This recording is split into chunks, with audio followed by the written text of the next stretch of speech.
There is a jar on the second shelf. Not remarkable to look at, brown ceramic, simple label. The kind of thing you walk past without stopping.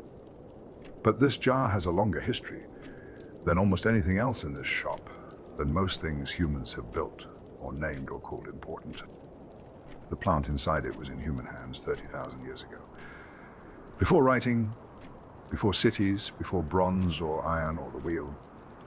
The Sumerians called it the joy plant. The Greeks gave it to their gods of sleep and death and dreams. Egyptian priests carried it at the burial of pharaohs. Roman surgeons soaked sponges in it before they cut. It was the most profitable commodity of the British Empire. It started 2 wars. It put an emperor's wife in effective control of the Mughal throne. It may have given Coleridge his most celebrated poem. It calmed babies in the ancient world and in the Victorian nursery. It grew on the fields of Flanders because the artillery shells broke the soil open and let the dormant seeds find the light. It is in a clinical trial right now, performing as well as methadone. It is also in your bread roll. Tonight, we are going to trace this plant from the beginning. From those first fossil records to the present day, from the Neolithic farmers who grew it for nutrition, through the priests and the physicians and the poets and the emperors and the opium wars and the pharmaceutical supply chains, all the way to the jar on this shelf. I am Master Aldworth, apothecary. I do not rush, and this particular plant has given us a great deal of evening to fill. Settle in. Find your comfortable position. If you find yourself glad you stayed, I would be grateful for a like and a subscription to the channel. That is how other tired souls find their way here, to this shop at this hour. And leave a word in the comments when you are able. Tell me where in the world you are tonight. What city, what country, what corner of the world finds itself awake at this hour, or settling towards sleep. If there is a plant, or a history, or a quiet subject you would like to hear explored in a future evening, tell me that too. I read everyone. Now, then, the jar on the second shelf. Let us begin. There is a jar on the second shelf. Not the third, not near the window, where the dandelion sits in its brown ceramic with its unremarkable label. The second shelf, closer to the center of the room, where the firelight reaches it in the evenings and the glass catches that light and holds it. I have moved it there deliberately. After 40 years in this trade, I have learned that some plants deserve to be where the light finds them. The label on this jar is simple, as they all are in a well-kept shop. One word: poppy. You will have seen the plant, almost certainly this very week. If you live anywhere in the temperate world and have had occasion to pass a garden, a field margin, a roadside verge, it is not difficult to find. It has never been difficult to find, which is itself a fact worth sitting with before we proceed any further. Papaver somniferum, that is its formal name. The poppy of sleep, the Latin carries the whole story in 4 syllables, if you know how to read it. But the plant itself, before we speak of what it contains or what it has meant to the human world, deserves a proper introduction. It has been so thoroughly defined by its consequences that people rarely stop to look at it plainly. Let us do that. Now, it belongs to the family Papaveraceae, an annual, mostly though it will behave as a short-lived perennial in the right conditions.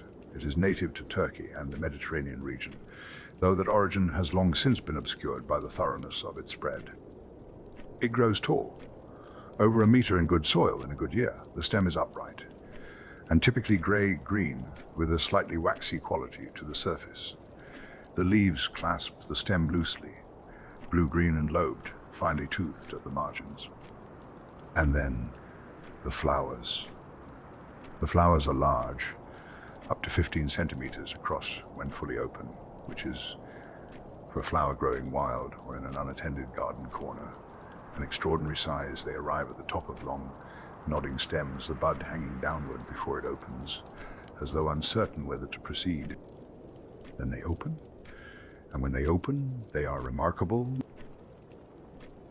The colors range from pure white through every shade of pink, through red, through deep crimson, into reddish purple so dark it is almost the color of dried blood.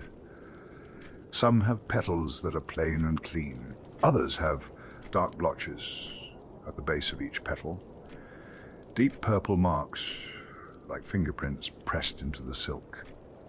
This variation is not random. It is the accumulated result of thousands of years of cultivation, of selection of seeds saved from the plants whose flowers pleased whoever was growing them that season. The plant's flowers are bisexual complete. As botanists say, capable of both pollinating and being pollinated. The insects that visit them are doing the necessary work, carrying pollen from one plant to another.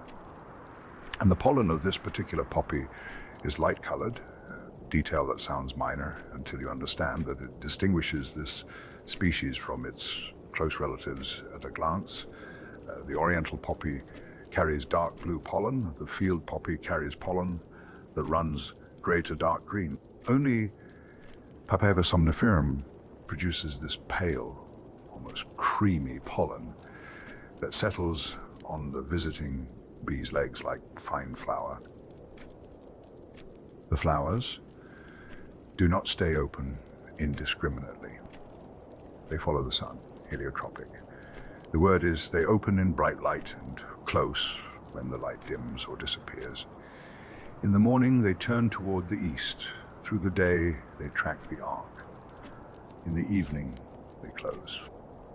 There is something deliberately patient about this behavior, a plant that rations its openness to the hours of full light, that does not waste itself on cloudy afternoons or cold evenings, that conserves its most extraordinary quality for the moments when the conditions are exactly right. I think about that sometimes, standing at this window in the late afternoon, watching the light go. The plant has always known something about economy that we are slower to learn. After the flowers, the capsule. This is the part of the plant that most concerns us tonight. Globular ovoid, smooth, with a flat or slightly domed crown bearing the remnant of the flower's stigma, like a star pressed into clay. Green at first, ripening to a buff yellow when mature. The capsule rattles faintly when the plant is fully dry. Inside it, seeds. Reniform is the botanical term, kidney-shaped, tiny white in some varieties, grayish-black in others, produced in extraordinary abundance. A single capsule, if you cut it cleanly in cross-section, will reveal perhaps a dozen compartments, each packed with seeds in rows. A single well-grown plant produces enough seed to fill a small paper packet, and a small paper packet of poppy seed contains more individual seeds than you would care to count. This abundance is not accidental, it is a strategy, and it connects to one of the most remarkable properties of this plant. Those seeds can wait. Not for a season, not for a few years, for decades. The poppy seed, buried in soil, will remain viable and dormant for an extraordinary length of time, waiting with a patience that makes our own conception of waiting feel rather modest. What it waits for is light, not warmth, particularly not rain. Light when the soil above it is disturbed, when the ground is turned or broken or compressed by heavy weight and then released. The seed in that moment of disruption is exposed to a brief pulse of light. That is enough. The germination process begins. This is why poppies appear so suddenly and so abundantly on disturbed ground, on plowed fields where the deep turning of the soil brings up seeds that have lain dormant for 30 or 40 years, on roadsides cut open for new pipes or cables, on land cleared by violence, on the fields of Flanders, on the bomb craters of 100 conflicts, on every piece of land that human beings have broken open in war. The poppy did not choose to become the symbol of those places. It simply did what it has always done, waited in the disturbed soil, and when the ground was broken, it came up. Now, Before we speak of what lies inside that capsule, I want to say something about what lies outside it, about the full chemistry of this plant, which is considerably richer than its reputation suggests. Papaver somniferum is known for its alkaloids, and we will speak of those at length. But alongside those alkaloids, the plant contains flavonoids, tritopenoids, steroids, phenylpropanoids, free amino acids, and sugars, a rich and complex chemistry that has nothing directly to do with sleep or pain or any of the properties that made this plant famous. A plant, in other words, that is doing a great deal more than the one thing it is known for. The alkaloids themselves fall into two distinct chemical groups. The phenanthrene derivatives, which include morphine, codeine, and thebaine. These act on the central nervous system. These are the compounds that have shaped empires and unmade them. And the isoquinoline derivatives, papaver and inoscapine, which work differently entirely. They relax smooth muscle. They are antispasmodic rather than narcotic. The same plant producing two entirely different classes of pharmacological action through two entirely different chemical pathways. Morphine is present in raw opium at approximately 10% by weight, which is, when you consider it, an extraordinary concentration for a single compound in a plant. It makes morphine by far the most pharmacologically significant substance the opium poppy produces. Only two species in the entire genus Papaver contain all five of the major alkaloids together, Papaver somniferum, which we are discussing tonight, and Papaver setigerum, its close relative. In both plants, all five are present. In Papaver somniferum, the concentrations are considerably higher. The plant, on the second shelf, its flowers following the sun in summer, its seeds sleeping in the soil for decades, its capsule containing, in precise molecular quantities, the compounds that will concern every civilization that ever encountered it. We shall trace those civilizations tonight. We shall follow this plant from its origins to the present day, from the first hands that reached for it to the laboratories that eventually found the language to explain what those hands had found. It is not a short story. But then, you did not come here for something short. Let us stay with the plant a little longer before we follow it into history. There is more to learn from the thing itself, from what it contains and what those contents do, from the names it was given and what those names reveal about the people who gave them. Begin with the latex. When the unripe capsule of Papaver somniferum is scored with a blade, a milky white liquid seeps from the cut. This is the latex. It is the substance from which opium is collected, and it contains, alongside its alkaloids, a compound called meconic acid. Meconic acid is present at up to 10% of the latex by weight. This is a significant concentration, and what it does is chemically important, though rarely mentioned in the popular accounts of this plant. It stabilizes the alkaloids, preserves them, acts as a kind of chemical framework within which morphine and its companions are held in a stable, protected form. Without it, the alkaloids would degrade more readily. The latex would lose its potency.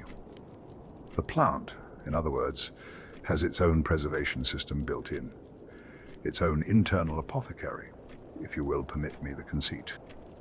Meconic acid was used, in later centuries, as a forensic identifier, a way of confirming that a sample was genuine opium rather than an adulterated substitute. The acid was the plant's signature, its chemical fingerprint, carried in every authentic sample, impossible to convincingly replicate without the plant itself. I find this detail quietly satisfying. That the same plant which produced compounds capable of deceiving the mind also produced a compound specifically suited to exposing deception. Now, to the seeds, which are a different matter entirely. The seeds of Papaver somniferum are, in themselves, not narcotic. They do not contain meaningful quantities of the alkaloids that make the latex significant. They have been eaten safely for thousands of years. Pressed into bread, ground into paste, sprinkled over cakes and flatbreads, from the Mediterranean to the Indian subcontinent. But on their surface, the seeds carry traces: morphine, codeine, in very small quantities acquired through contact with the latex during the capsule's development. These traces are enough, in sufficient quantity of seeds, to appear in workplace drug testing, in roadside screenings, in the kind of test that assumes a positive result, means deliberate consumption. People have lost employment over a poppy seed roll. This is not an exaggeration. It is a documented consequence of the gap between the plant's reputation and its actual chemistry, between what the seeds are and what the compound on their surface suggests to a test that cannot distinguish between them. The plant, again, does not observe our categories. It simply does what it does. The seeds oil is worth a separate mention. Pressed from the seeds, poppy seed oil is rich in oleic acid, linoleic acid, and linolenic acid. These are the same fatty acid profiles found in other oils we consider quality culinary products. It is nutritionally comparable to what you might press from a walnut or a grapeseed. Cooks have used it, cosmetic makers have used it for its light texture and its mild quality on the skin. Painters have used it as a drying oil, the kind that binds pigment and gives the surface its lasting quality. A fine walnut panel in an old painting may have been prepared with poppy seed oil, applied by a hand that never once thought of the plant's other capacities. Food, cosmetic, artistic medium, forensic identifier, and within its alkaloids, compounds of extraordinary pharmacological power. This is the full range of what Papaver somniferum is. It is not simply the plant of sleep and pain and empire. It is also the plant of the kitchen, the artist's studio, the cosmetic jar. It has always been all of these things simultaneously. A brief word about a plant that shares the name but none of the chemistry. The California poppy. Eschscholzia californica. It is the official state flower of California.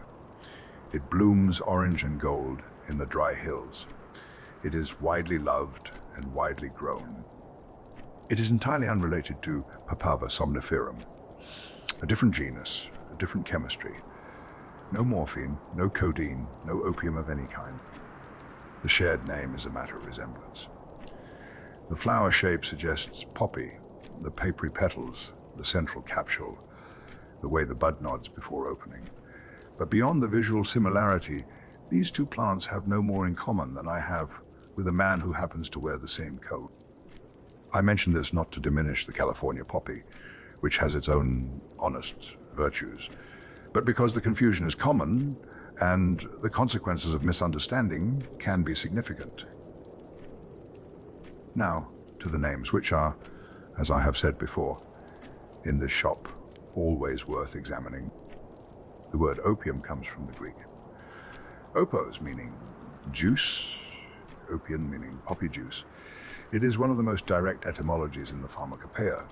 The ancient Greeks named the substance after exactly what it was, the juice of the plant, no metaphor, no mythology, simply a description of what you were looking at when you scored the capsule and watched the white liquid appear. The genus name Papaver is older still, and less certain in its origins. There are two theories. The first is onomatopoeic, the rattling of dry poppy capsules in autumn wind, a sound anyone who has grown them will recognize a dry papery whisper. Perhaps the name simply records that sound. The second theory connects the name to the Latin word pap, the soft food given to infants. Poppy seeds were stirred into this food in antiquity to settle restless children. The name then carries within it both the ingredient and the use. The plant named for what it was put in and why. Both explanations are plausible. Both tell us something true about the plant and the people who grew it close enough to name it from daily experience. One last practical note before we carry this plant forward into its history. Papaver somniferum is drought tolerant. It does not spoil readily on long sea voyages. It stores well in dry conditions. It is relatively easy to transport across difficult terrain. These are not glamorous properties, but they are the properties that made this plant, in the calculations of merchants and administrators across centuries, an ideal commodity for remote regions. A crop that could survive the journey to market, that could wait in a warehouse or a ship's hold without significant deterioration. The history of opium as a traded substance is inseparable from the simple physical fact that the plant travels well. As we shall see, it has always been willing to go a very long way from home. 30,000 years ago, someone reached for this plant. We do not know their name. We do not know their language. We do not know whether they were hungry or in pain or simply curious about the thing growing near their shelter. We know only that the evidence of their encounter has survived in fossilized form long enough for us to find it. 30,000 years. Let us sit with that number for a moment, as it deserves. Modern humans have existed in something like their present form for perhaps 300,000 years. Agriculture, the practice of deliberately growing and tending plants, rather than simply finding them, is at most 12,000 years old in the oldest regions where it developed. Writing is 5,000 years old at the most generous estimate. The poppy was in human hands 25,000 years before anyone thought to write anything down. The first written reference we possess comes from the Sumerians around 4,000 years before the Common Era, in the fertile land between the Tigris and Euphrates rivers. Someone pressed marks into a clay tablet and recorded this plant. They called it Huldil, the plant of joy. Not the plant of medicine, not the plant of sleep, though sleep would come, joy, whatever the Sumerians understood by that word. They understood it as the first and most essential quality of this particular plant, the thing it offered before anything else. But the written record, as always, arrives late. Long after the knowledge it records was already old. The real beginning of the human relationship with Papaver somniferum lies not in Mesopotamia, but in Europe, in the Neolithic period, somewhere between 5,900 and 4,700 years before the Common Era. This plant was domesticated. This matters more than it might initially seem. The great crops of the ancient world, wheat and barley and lentil and flax, were domesticated in the Fertile Crescent, in the region we now call the Middle East, and from there they spread westward and northward, carried by the people who grew them. The opium poppy reversed this journey. It was domesticated in Western Europe. It began there. And from there it spread eastward, moving in the opposite direction from almost every other significant crop plant in the ancient world. It is, by this account, one of the very few major crop plants whose domestication began in Europe. An anomaly in the history of agriculture, a plant that started where the others finished. And what were those early European farmers doing with it? Not, initially, what you might expect. The early cultivation of Papaver somniferum in Neolithic Europe was almost certainly driven by the seed. By nutrition, the poppy seed, as we have already noted, contains good oil. It contains protein. It is a calorie-dense food that keeps well and can be stored through the winter months when other food sources are depleted. The plant was, at first, a food crop, a practical addition to the Neolithic farmer's garden, grown alongside whatever else the season permitted. The botanical remains tell us this in their distribution. More than 50 early Neolithic sites have yielded poppy remains, spread across a wide arc from the Rhine to the Danube, integrated into the agricultural record, alongside the cereals and pulses that form the foundations of early European farming. At La Marmotta, a site in Italy, with remains dating to around 5,500 years before the Common Era, poppy seeds appear in the archaeological record as a deliberate crop. Someone planted them, tended them, harvested them, set seed aside for the following season. In Spain, at a site called Pero Signado, Poppy cultivation dates to the early 6th millennium before the Common Era. Spain, Italy, the Rhine Valley, the western edge of Europe, the beginning of the plant's long journey eastward. At some point, someone discovered what happened when the capsule was scored. We do not know when. We do not know where. We do not know whether it was accidental or deliberate, whether it was a farmer cutting an unripe capsule and noticing the white liquid, or a healer already aware of the plant's other properties and testing them carefully. What we know is that by the Bronze Age, the poppy was no longer simply a food crop. In Spain, in a cave called Cueva de los Murciélagos, the cave of the bats, burial sites dated to around 4,200 years before the Common Era contained something unexpected. Large numbers of poppy seed capsules placed deliberately among the dead. Not food, not practical provision for a journey, offerings. The capsules arranged with the care and intention that accompanies ritual, rather than storage. The dead were buried with the joy plant, with whatever the capsule represented to the people who placed it there. Comfort, perhaps. Passage, the hope of dreamless sleep, in whatever came after. This is the oldest direct evidence we have of the poppy's significance beyond nutrition. 6,000 years ago, in the hills of southern Spain, someone understood that this plant mattered in the company of the dead. By the time the Sumerians pressed their records into clay, around 3,400 years before the Common Era, the knowledge was already established and sophisticated. Halgil, the joy plant. The Sumerians were collecting the juice from the pods with iron scoops. They knew what they were harvesting. They knew when to harvest it. The unripe capsule scored in the evening, the latex collected in the morning, before the sun drove off the volatile compounds. This is not an accidental practice. It is a developed one, a technique refined over time by people who understood the plant well enough to know that the timing of the harvest mattered.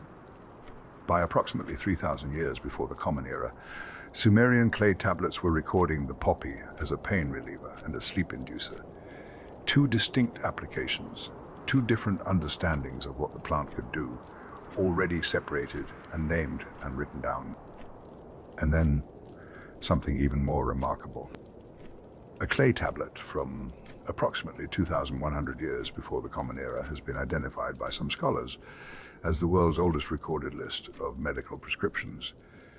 It may include a reference to the opium poppy, the world's oldest prescription, written in clay, by a hand that had been dead for 4,000 years before our oldest grandparent was born.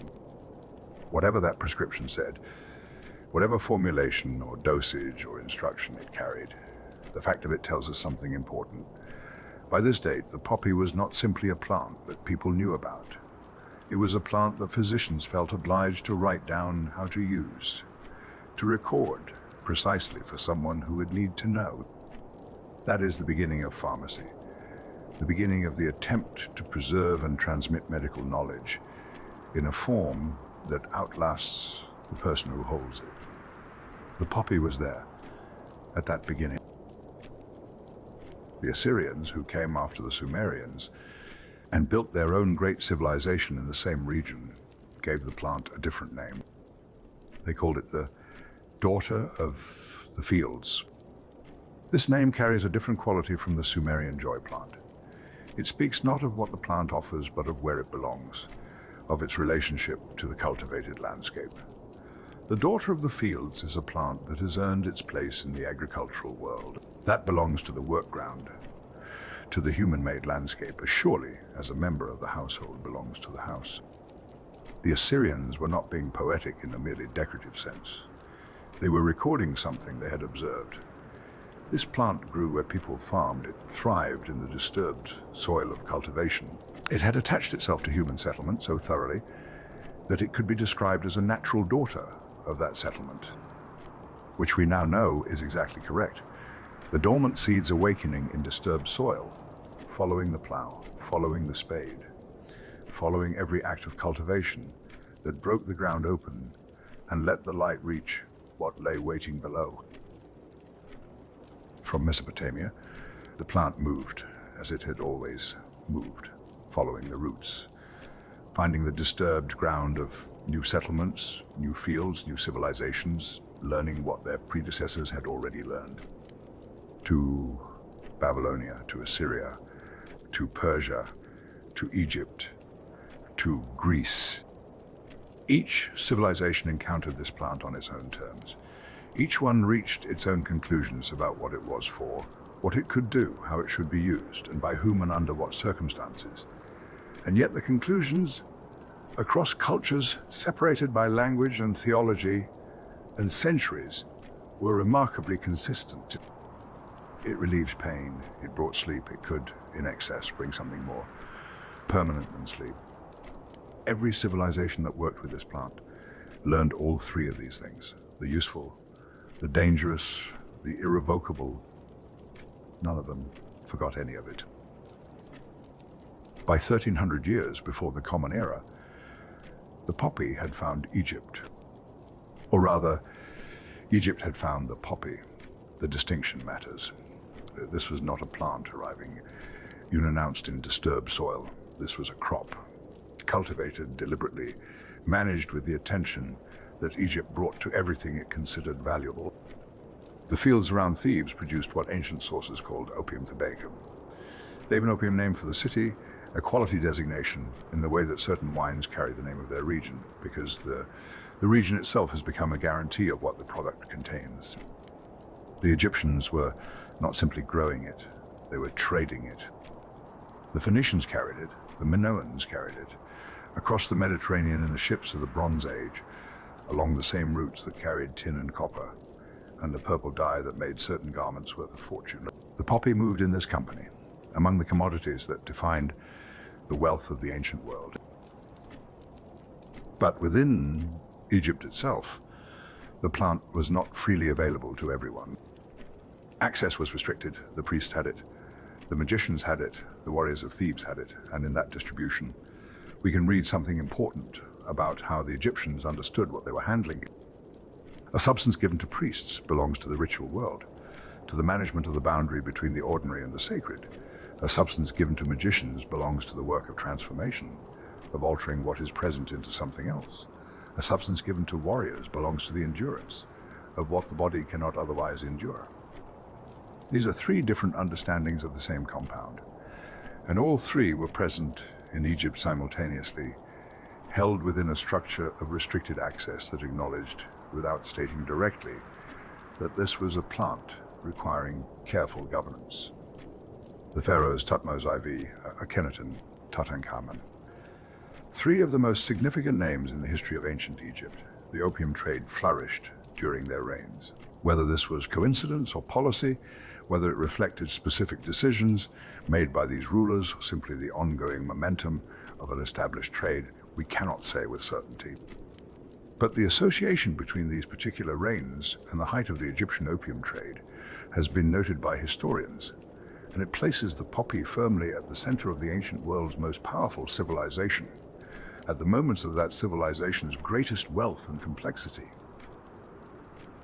The Minoans deserve particular attention here.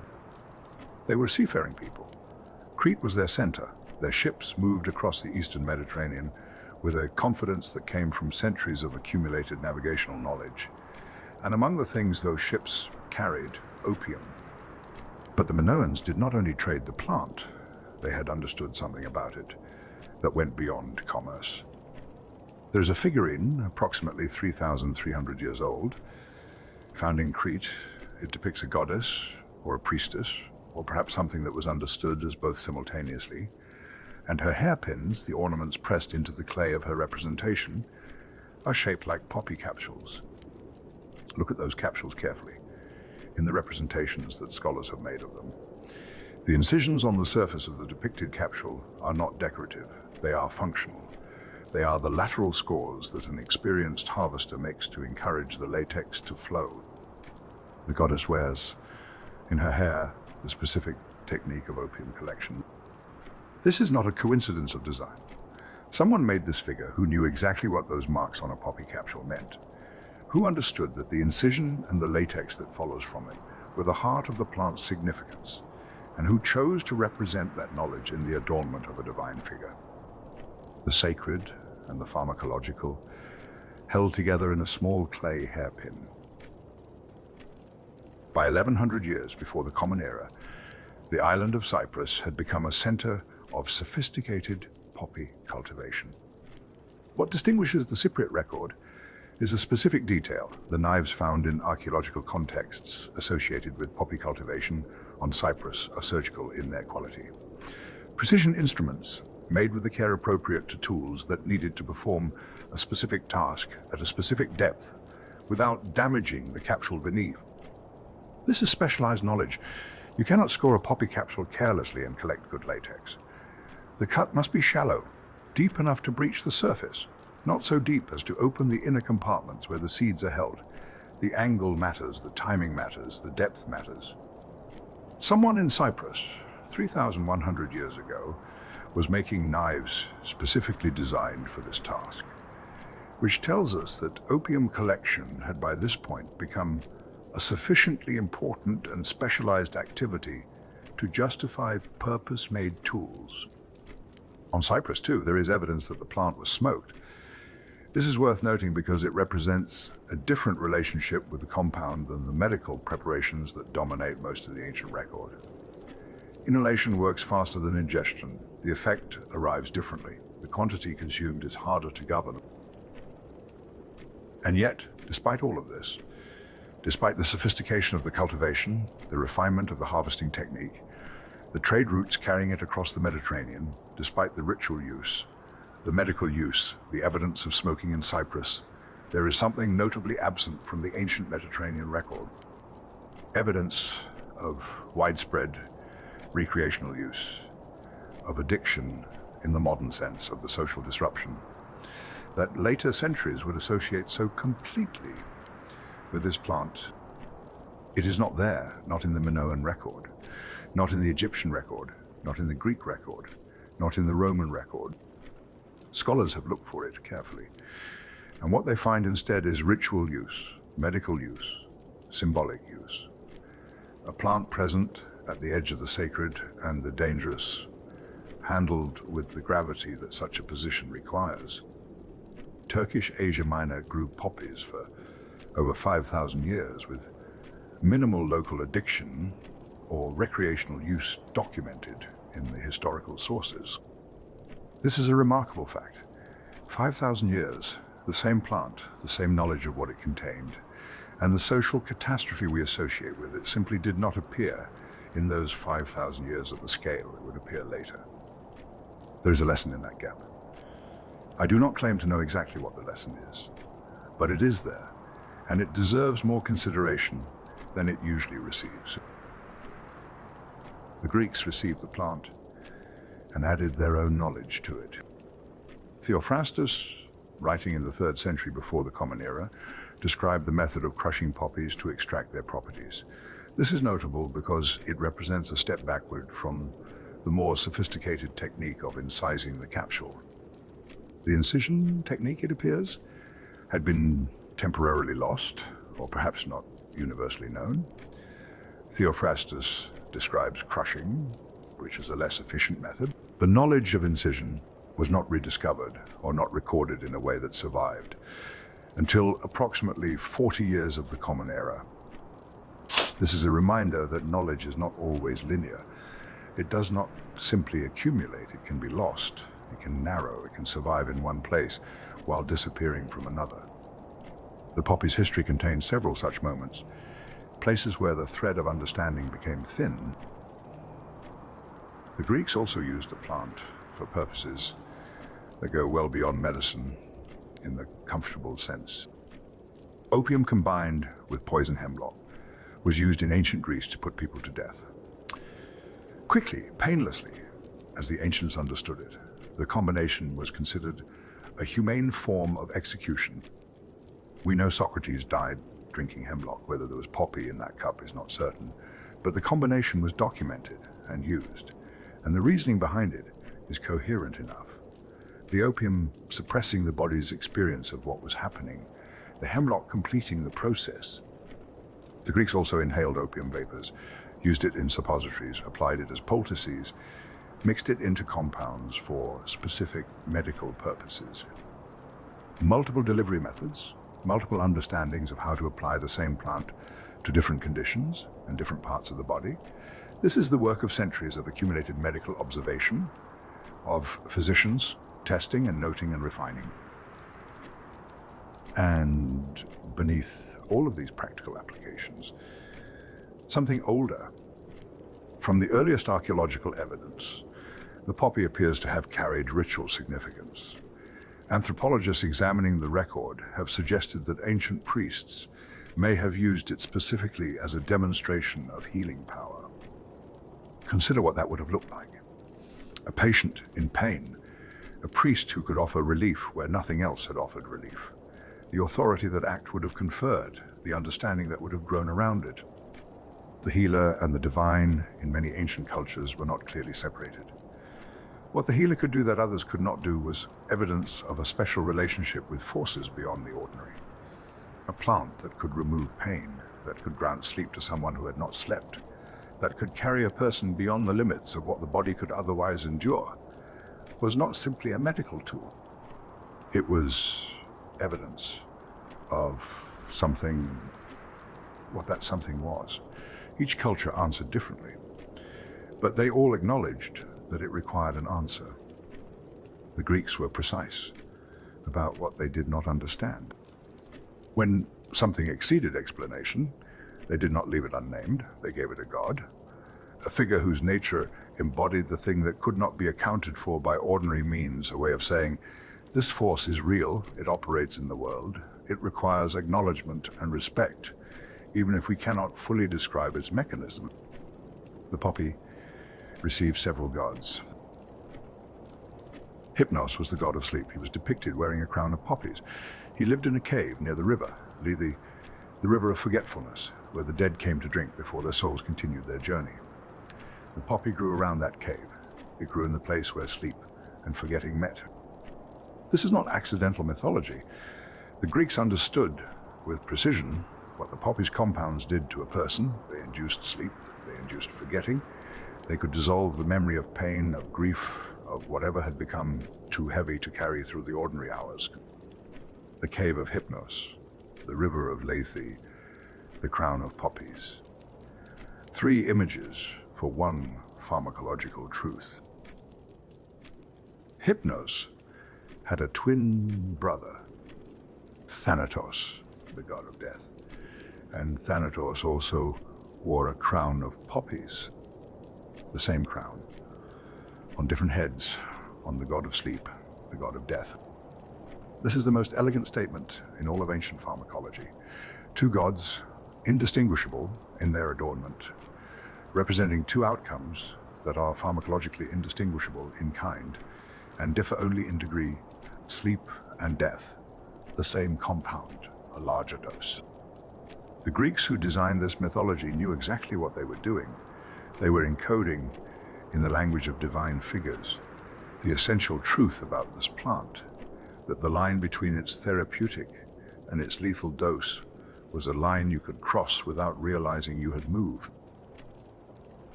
Thanatos was associated with Nyx, the goddess of night, and with Hades, the lord of the underworld. The poppy moved in this company, among the gods of darkness and the hidden places, among the forces that operated when the ordinary light of day had withdrawn.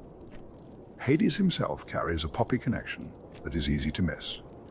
When he abducted Persephone, when he took her from the world of the living into the realm of the dead, his cap of invisibility was said to resemble a poppy pod, the cap that made him unseen, that allowed him to move through the world without being perceived, shaped like the capsule of the joy plant. There's a reading of this that goes beyond coincidence. The poppy's effect on consciousness has something in common with invisibility.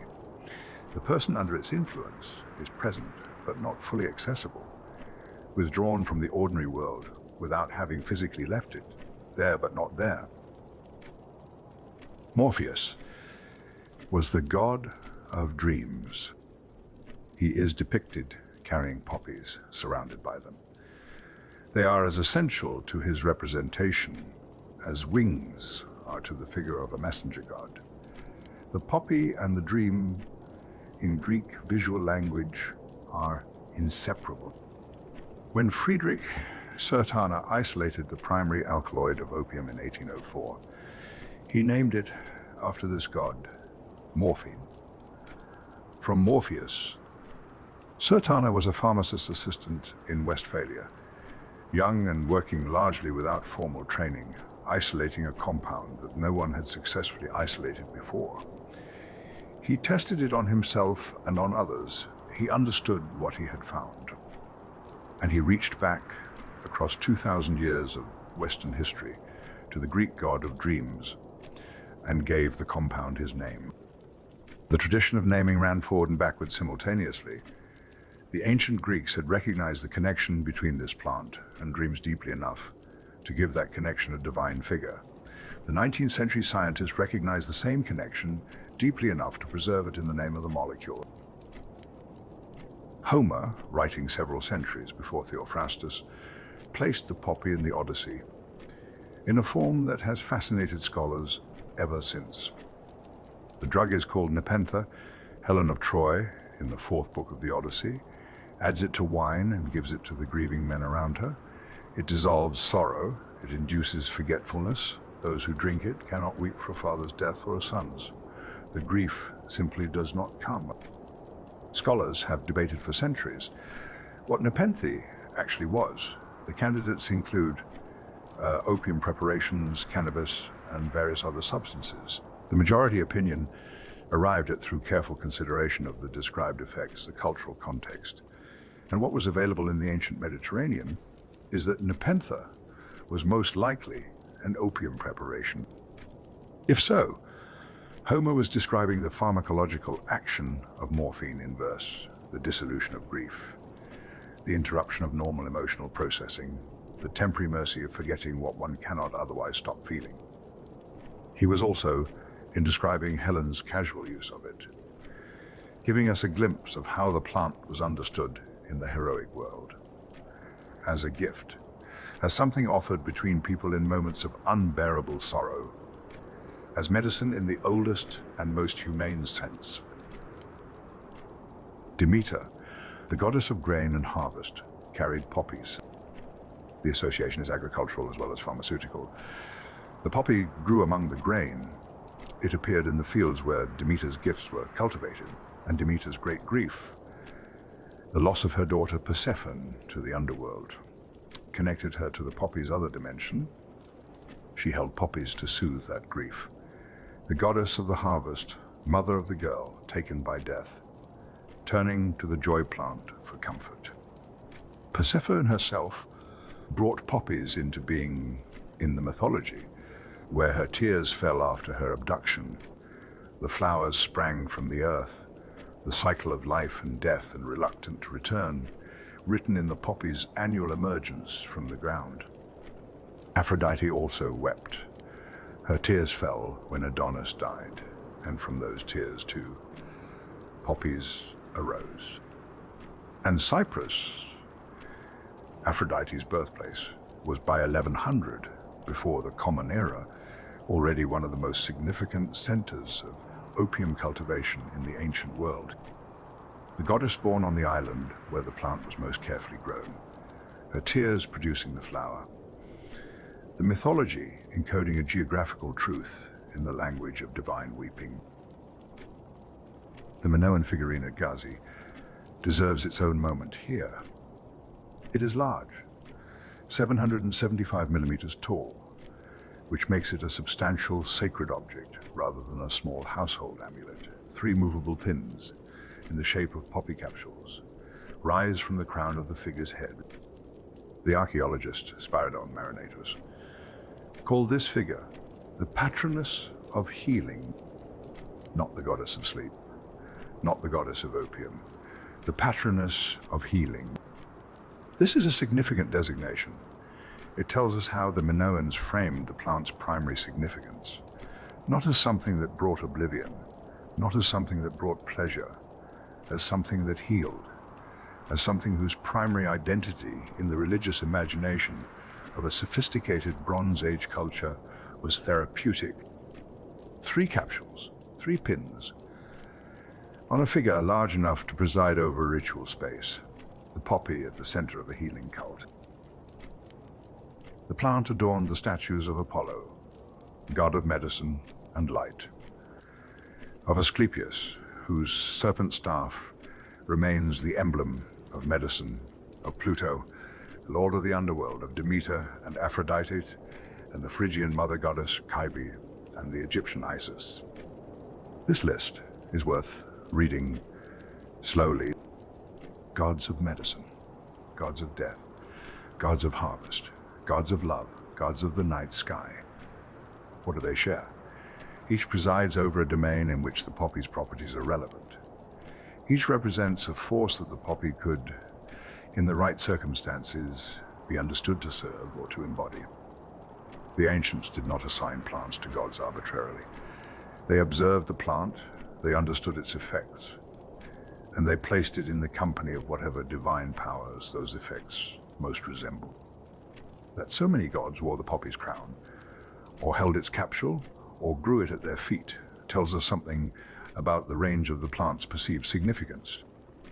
It was not one thing in the ancient world, it was many things: sleep and death and healing and grief and forgetting, and the passage between worlds. The gods who claimed it were simply acknowledging what it was. The Egyptians painted their priests holding poppy pods. The paintings come from Thebes, the same city whose fields produced opium thebicum, the same city where access to the plant was restricted to priests and warriors, and those who moved between the ordinary world and the one beyond it.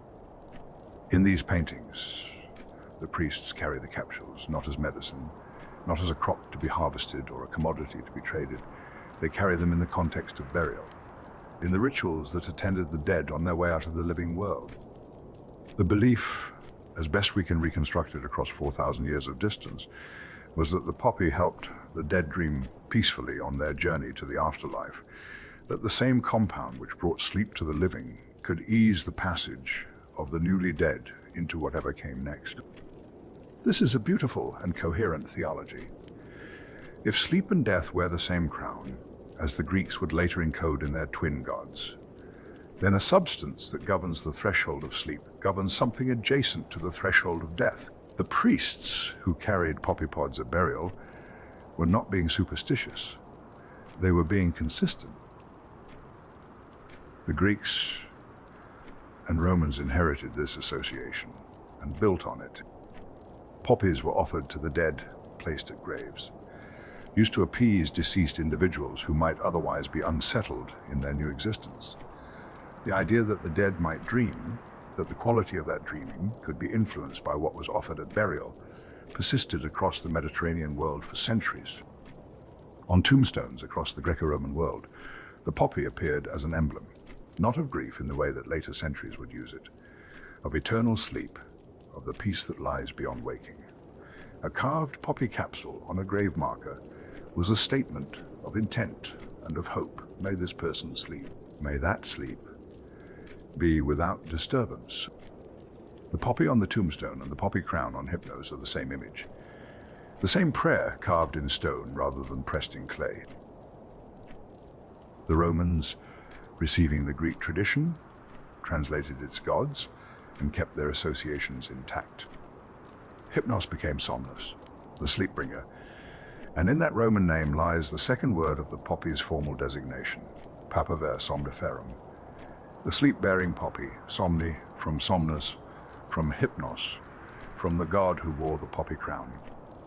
Linnaeus, when he gave the plant its official scientific name in 1753, was not inventing a description, he was formalizing an ancient association that had been embedded in the plant's identity since before the Romans gave it Latin words. The name the father of botany wrote into his Genera Plantarum is a direct echo of a Greek god sleeping in a cave beside the river of forgetting.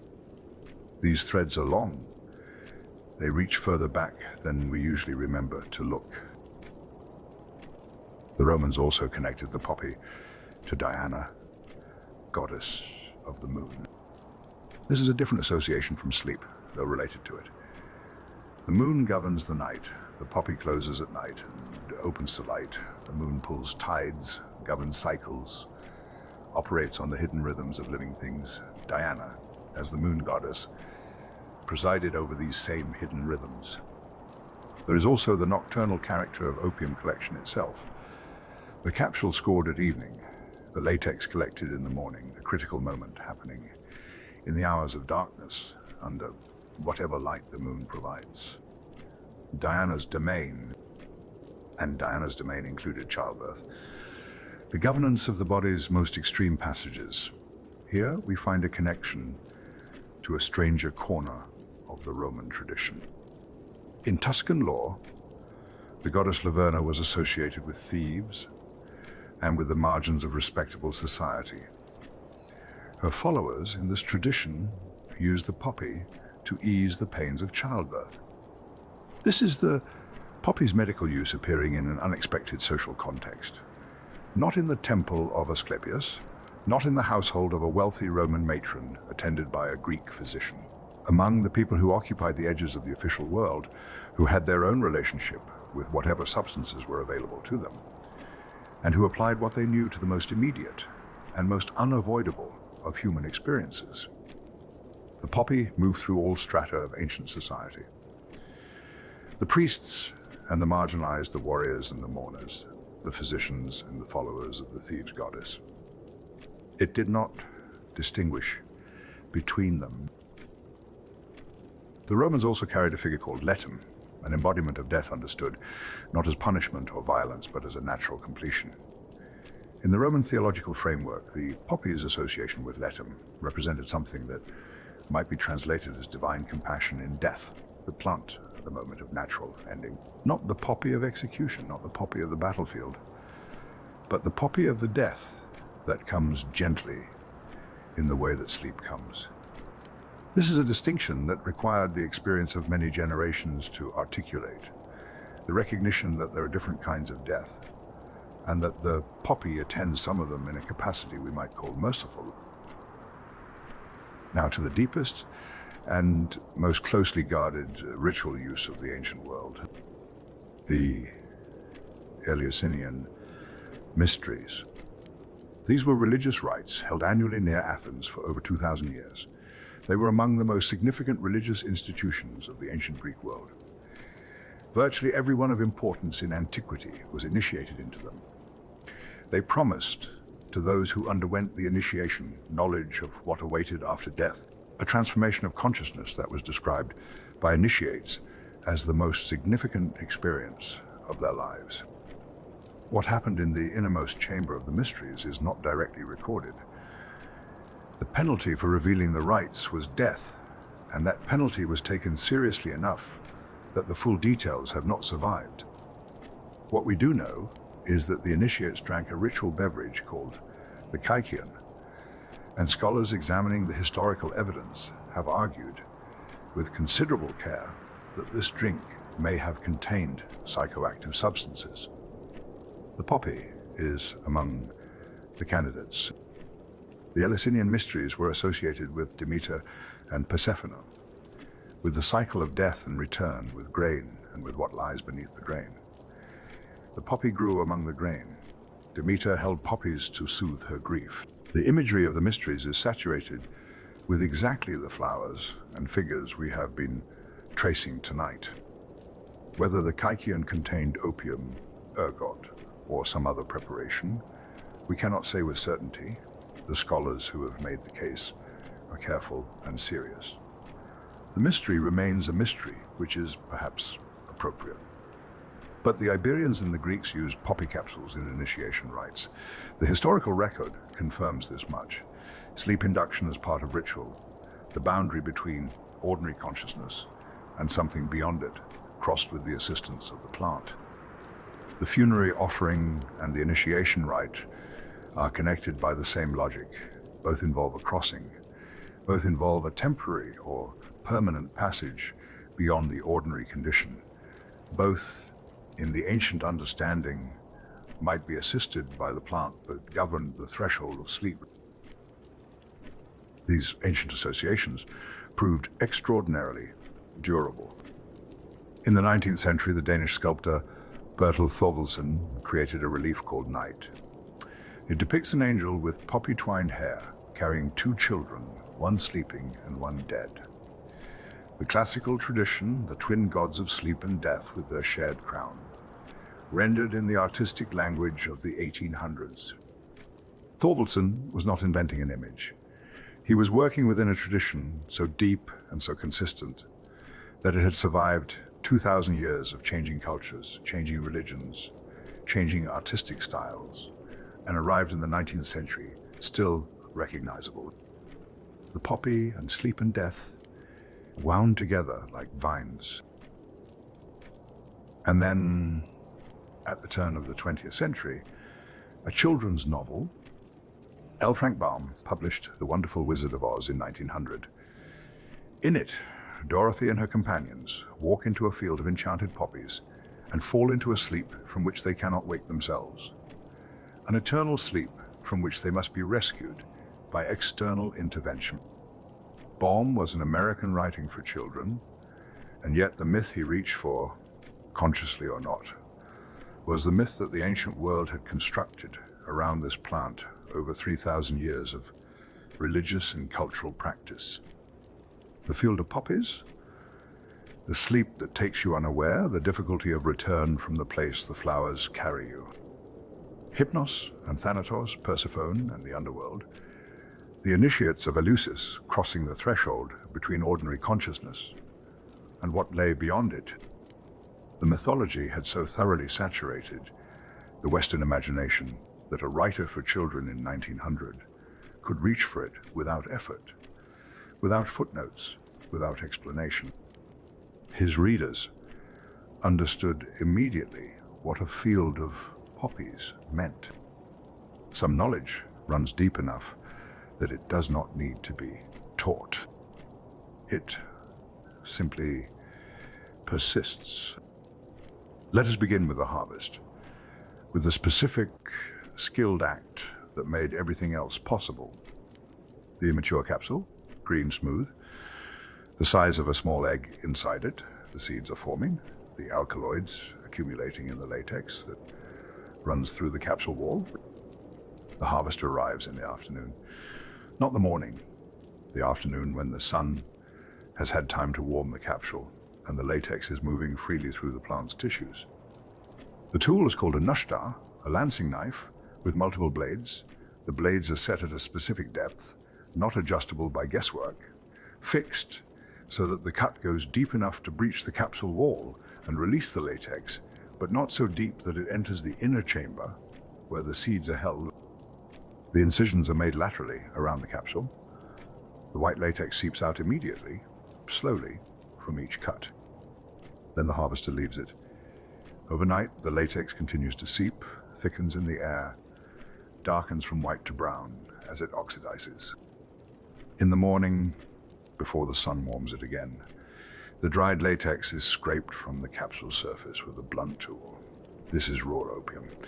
This is what the Sumerians collected with iron scoops, what the Cypriot cultivators shaped their surgical knives to extract, what every civilization that built anything significant with this plant was harvesting with this same careful, patient technique. The skill is considerable. A careless cut goes too deep and wastes the latex into the interior of the capsule. A cut too shallow produces nothing. The angle, the depth, the timing, all of it learned from someone who learned it from someone else, in an unbroken chain of practical knowledge, stretching back to whenever the first harvester discovered what the scored capsule produced. Raw opium contains morphine at concentrations of 8 to 14% by weight: codeine, thebaine, noscapine, papaverine, the full company of alkaloids present together in the brown paste that the morning scraping collects. This is what the ancient world was working with. Not purified compounds, not measured doses. The whole plant's chemistry, in the proportions the plant itself had produced, applied to human suffering with whatever precision the physician could manage. And the suffering was immediate and real pain from wounds, pain from surgery, pain from conditions that could not be treated, only endured. The poppy offered something that nothing else in the ancient pharmacopoeia offered with the same reliability. Relief. The Ebers Papyrus is one of the oldest medical texts we possess, Egyptian, dated to approximately 1500 years before the Common Era. It contains a recommendation for opium as a remedy for crying babies. This use persisted in various forms across 3,500 years of medical practice.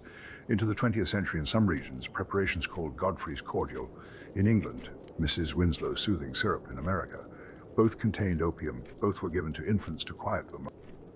The discomfort this causes us now is appropriate, and yet the use tells us something important about the plant's position in medical thinking across most of recorded history. It was not a last resort. It was not a substance reserved for extreme emergencies.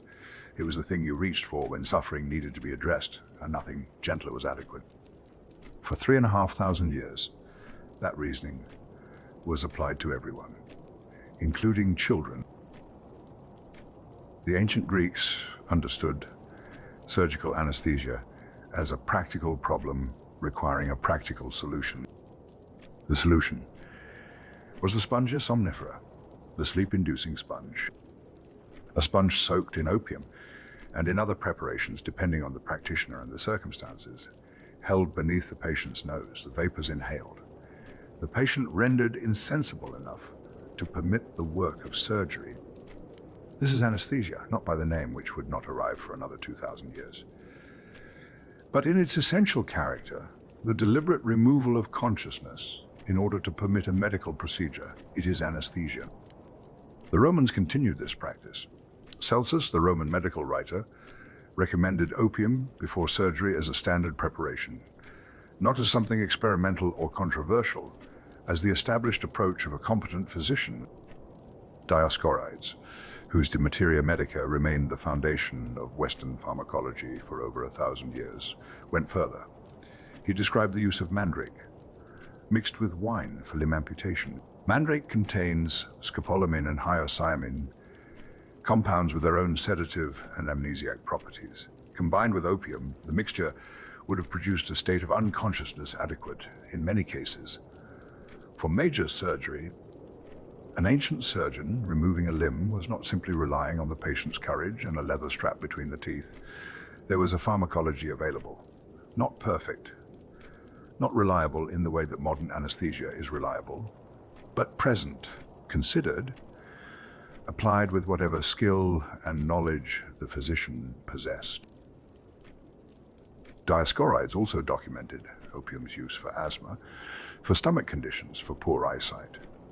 He detailed the methods of latex collection with the precision of someone who had either performed the task himself or observed it carefully. The Hippocratic physicians used the whole plant more broadly. Petals for teas, preparations for insomnia and anxiety and chronic pain. The poppy was not a specialist substance in the Greek medical tradition. It was a general tool, present in the remedies of every physician who practiced with any seriousness. The formal pharmacological vocabulary that eventually accumulated around it is worth examining, because each term names a different aspect of the same plant's action. Anodyne, pain relieving, the most obvious and most celebrated property. Antispasmodic, relaxing the smooth muscle that produces colic cramps, the particular agonies of intestinal distress. The papaverine acting on muscle rather than nerve. Antitussive, suppressing cough. The compounds working on the respiratory center to reduce the reflex that produces coughing, a property that would eventually be developed into codeine-based cough suppressants still used today. Hypnotic, sleep-inducing, the property that gave the plant its scientific name. Narcotic, in its original sense, not its later legal sense, from the Greek for numbness, the property of reducing sensation, of placing a distance between the person and their pain. 5 distinct clinical applications, all arising from the chemistry of a single plant, all known to the ancient world, described in their own vocabulary, applied with whatever care the physician could bring to the task. The compound preparation, known as theriaca, occupied a special place in ancient and medieval pharmacology. It contained, at various points in its long history, up to 60 different drugs, a compound medicine of extraordinary complexity. And among those 60 drugs, consistently, opium. Theriaca was the great panacea of the ancient world, the cure. All the preparation kept in the cabinets of the most prestigious physicians and given in cases where the diagnosis was uncertain or the condition was severe.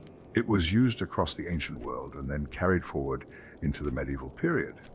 Its formula modified by each generation of physicians, but its core identity maintained. The inclusion of opium in a panacea tells us something about how the ancient medical tradition understood the plant. It was not a narrow remedy for specific conditions. It was a substance of sufficiently broad and reliable action that it belonged in the compound preparation designed for everything. Now we move forward in time to one of the most significant medical minds of the medieval period. Avicenna ibn Sina, born in what is now Uzbekistan in 980 of the Common Era, dead in 1037 in between. One of the most productive and wide-ranging intellectual careers in the history of medicine. His Canon of Medicine was written in the early 11th century. It remained a standard medical text in both the Islamic world and in European universities until the 19th century, 800 years of continuous use as a teaching document. This is not a book that was respected and then forgotten. This was a book that shaped how physicians were trained for most of a millennium. In the canon, Avicenna wrote about opium under the entry Affian. He described its analgesic effects, its hypnotic effects, its antitussive properties, its action on the gastrointestinal system, and then something unexpected. He described its effects on sexual dysfunction. This entry, often overlooked in the general accounts of Avicenna's work, tells us that the canon was not simply repeating the Greek tradition. It was adding to it, noting effects that the earlier writers had not described or had not found significant enough to record. Avicenna was also, in the canon, beginning to map the edges of the plant's usefulness, the dose that helped and the dose that harmed, the conditions in which opium was appropriate and those in which it was dangerous.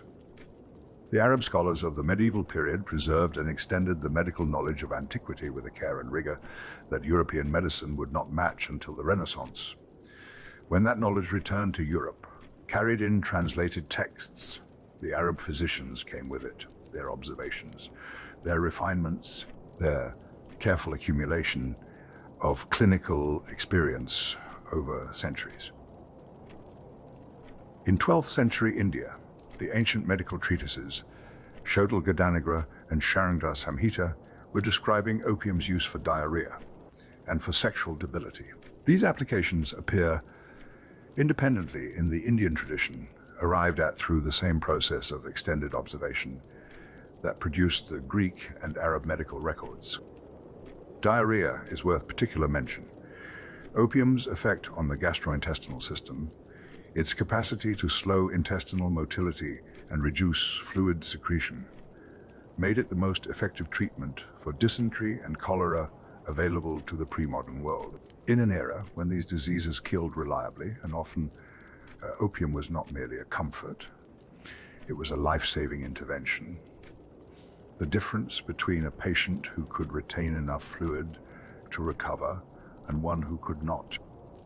This application persisted in modified form until well into the 20th century.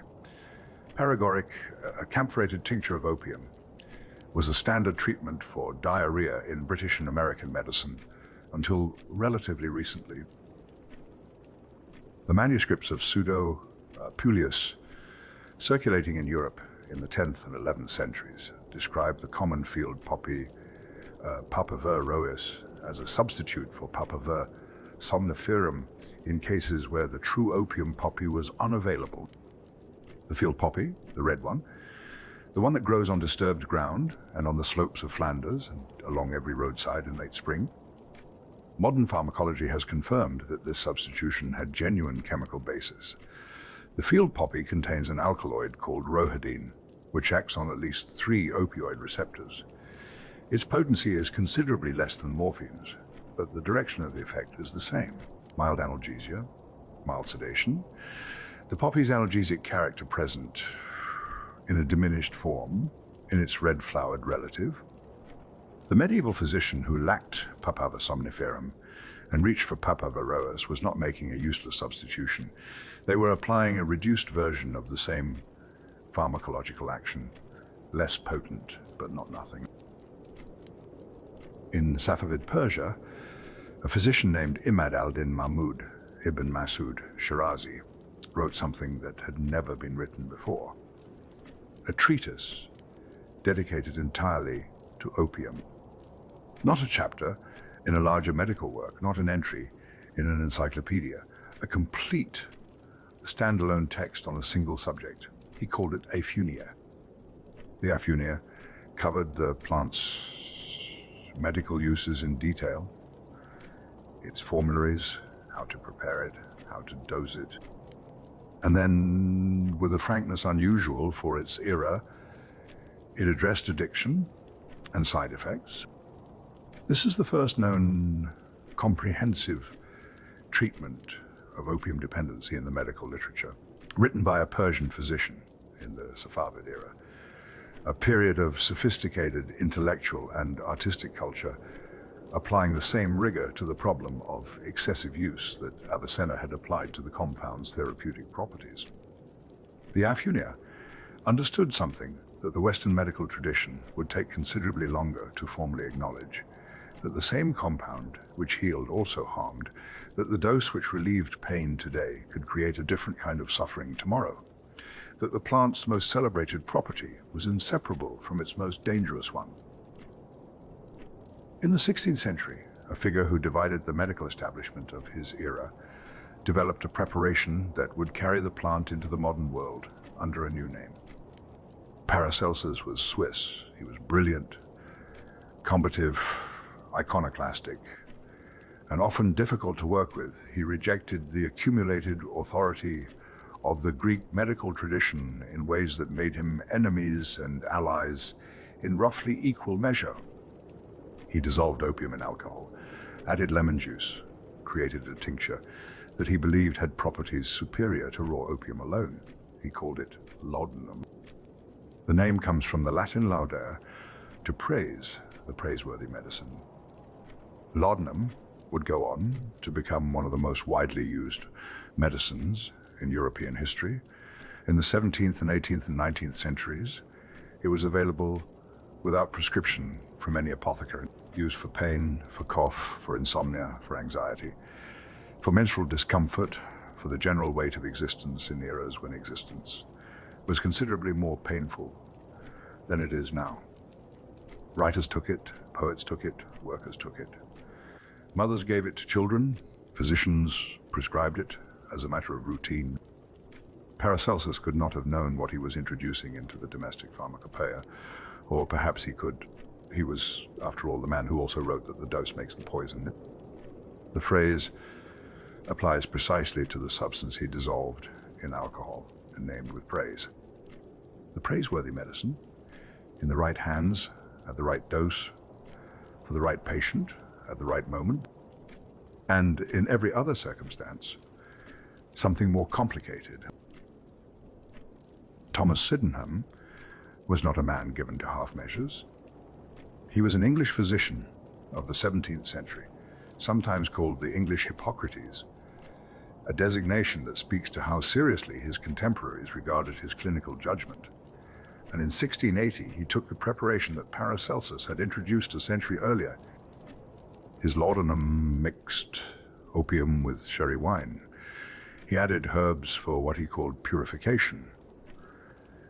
Saffron, cinnamon, cloves. The result was a preparation considerably more palatable than raw opium dissolved in plain alcohol, and considerably more stable than the various tinctures and preparations that had circulated in the intervening century. Sydenham prescribed it widely for pain, for fevers, for the long list of conditions that the 17th century gathered under broad terms that covered everything from genuine illness to the ordinary suffering of difficult lives. He wrote that among the remedies which it has pleased Almighty God to give to man to relieve his sufferings, none is so universal and so efficacious as opium. This was not a controversial statement in 1680. It was a clinical assessment, shared by most of the physicians of his era, supported by several thousand years of accumulated medical experience. The problem with the assessment was not that it was wrong, it was that it was incomplete. By the early 18th century, compound preparations containing opium were circulating under various names. Mithridateum, a preparation with ancient roots, allegedly going back to Mithridates V of Pontus, was reformulated in 1728 as a general cure, all containing opium alongside a considerable number of other ingredients. The tradition of the polypharmaceutical panacea, the Theriaca tradition we encountered in the ancient world, continued in various forms through the medieval and early modern periods. Opium was consistently included in Scotland in the period between roughly 1664 and 1785. The household records of wealthy families reveal something interesting. Both red poppy syrups, prepared from Papaverois, gathered locally from Scottish fields, and imported laudanum from the white opium poppy were in use simultaneously. Treated as distinct medicines, not interchangeable, but complementary. The gentler local preparation for milder complaints, the stronger imported preparation for conditions requiring more. This is practical pharmacology. A household making considered distinctions between preparations of different potency, applying each to the appropriate severity of need, not casual self-medication, thoughtful management of what was available. The uses accumulated across the early modern period, like sediment in a vessel. Syrups for coughs, the antitussive property known since antiquity, now packaged in preparations pleasant enough to be given regularly. Preparations for diarrhea, liniments applied externally to painful joints, the alkaloids crossing the skin in small quantities, reducing inflammation and discomfort, and then the prescriptions that accumulated into something more troubling. In the 19th century, in America particularly, opium preparations were widely prescribed for what physicians called female complaints, a capacious category that included menstrual pain, difficult labors, postpartum recovery, anxiety, what was then termed hysteria, and a broader collection of conditions that amounted, in many cases, to the ordinary suffering of lives lived under considerable constraint. The result was predictable, though it was not predicted at the time. Women became the primary demographic of opium addiction in 19th century America. The statistics, when historians assembled them, were striking. The medicine given most readily for the complaints most associated with female experience produced dependency most reliably in women. The plant did not discriminate. The prescribing pattern did. In 1804, a young pharmacist's assistant in Westphalia named Friedrich Sertana did something that changed the trajectory of medicine. He isolated morphine. He extracted the primary alkaloid of opium in pure form, separating it from the other compounds that accompanied it in the raw plant material.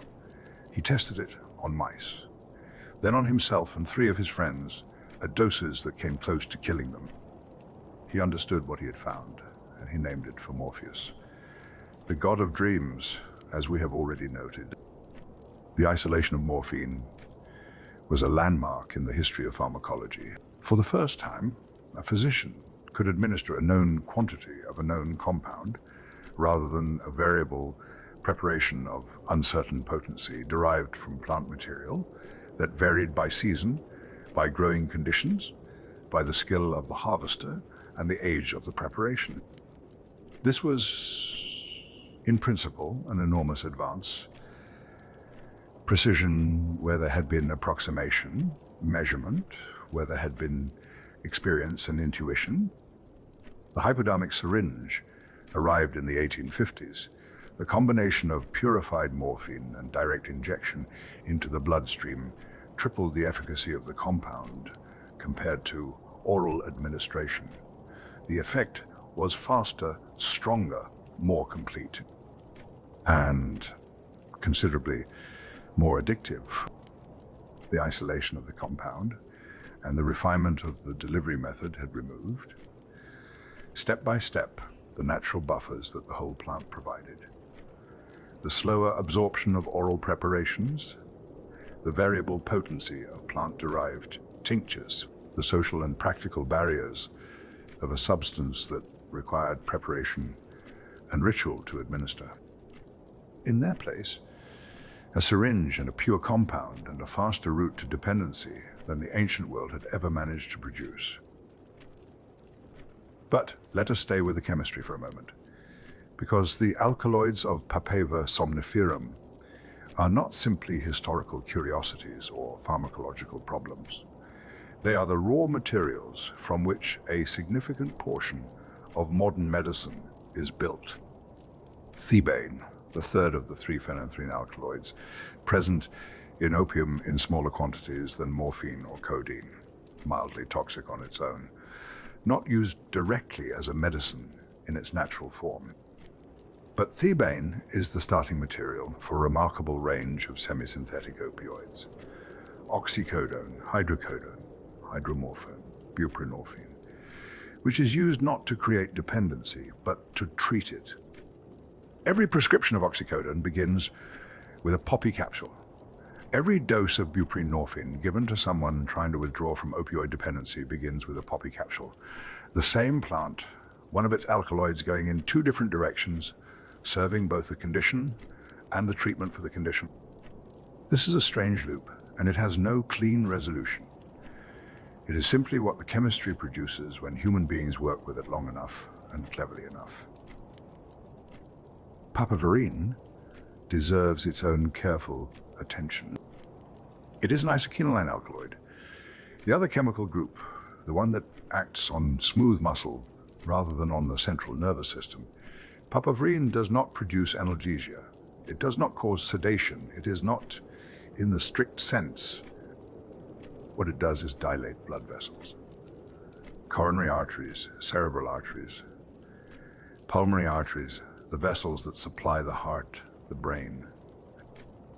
A peripheral vasodilator of considerable potency derived from the same plant that contains morphine, sharing the same capsule, the same latex, the same cultivation history, a completely different class of action. In recent years, papaverine has been investigated as a possible agent in COVID-19 treatment. The vasodilatory properties that were first noted in the ancient world's observations of the plant's antispasmodic effects are now being studied with the tools of modern pharmacology for a disease that did not exist when those observations were first recorded. The plant continues to offer new questions to every generation that examines it carefully enough. Noscapine was once called narcotine. The name was changed when it became clear that the compound did not act as a narcotic in the primary sense. What it does reliably is suppress cough. The antitussive property present in it is distinct from the antitussive action of codeine, working through a different mechanism. Noscapine-based cough preparations were standard pharmacy stock for most of the 20th century. But noscapine has attracted a different kind of attention in recent decades. It interferes with cell division. It acts on tubulin, one of the proteins that cells require to separate their chromosomes correctly when they divide. Without correct chromosome separation, the dividing cell cannot complete its division properly. Cancer cells divide continuously and rapidly. An agent that interferes with that division is a potential anti-cancer compound. Noscapine is being studied seriously as a possible chemotherapy agent. The antitussive alkaloid of the opium poppy, present in the same latex as morphine, is showing properties that might make it useful in the treatment of cancer. The plant reveals itself slowly. It has been doing so for 30,000 years. While the pharmaceutical industry was developing its relationship with the poppy's alkaloids, the plant was continuing its older domestic career in the villages of Spain. In the Spanish Pyrenees, the traditional preparation combined opium macerated with chamomile, elderflower, and lavender. A poultice applied to inflamed joints, to wounds, to the areas of the body where inflammation had settled and refused to shift. The opium providing the analgesic and anti-inflammatory action, the chamomile and elderflower bringing their own anti-inflammatory compounds, the lavender adding its volatile oils and its calming character. This is compound pharmacy of considerable sophistication. Not a single powerful agent applied crudely, but several gentler agents working together, each addressing a different aspect of the presenting condition. In the villages of Murcia and Almara, dried poppy capsules were prepared as sugar-based decoctions for bedtime relief.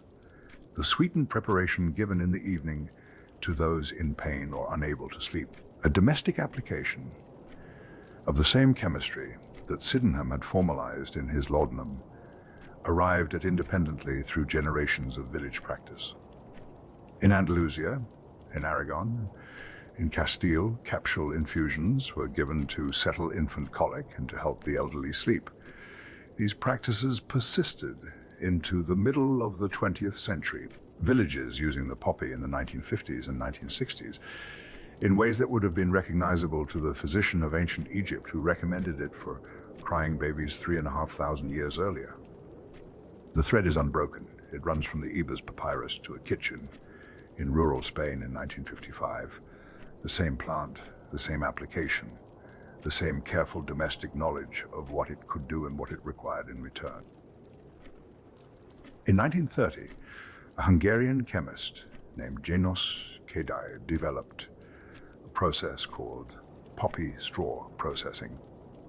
Rather than collecting latex through incision of the living capsule, as every harvest had been conducted since the Sumerian era, Corty's process extracted alkaloids from the dried plant material after harvest. The whole plant dried and processed mechanically, yielding its alkaloids to chemical extraction.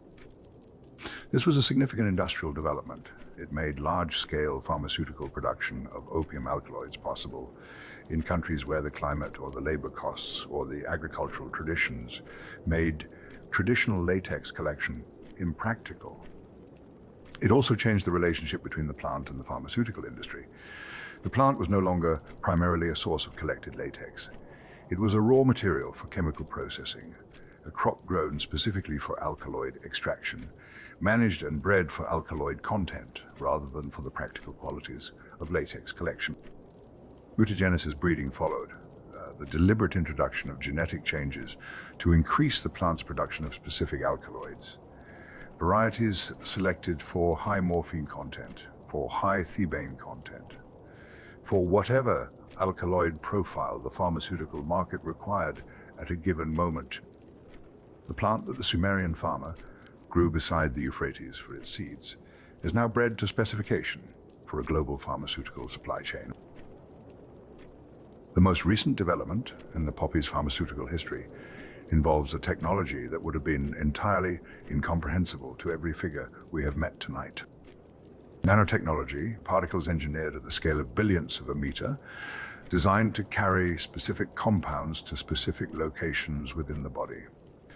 Opium alkaloids encapsulated in these particles for targeted delivery, enhanced bioavailability, reduced side effects because the compound reaches the target tissue rather than circulating through every system the blood touches.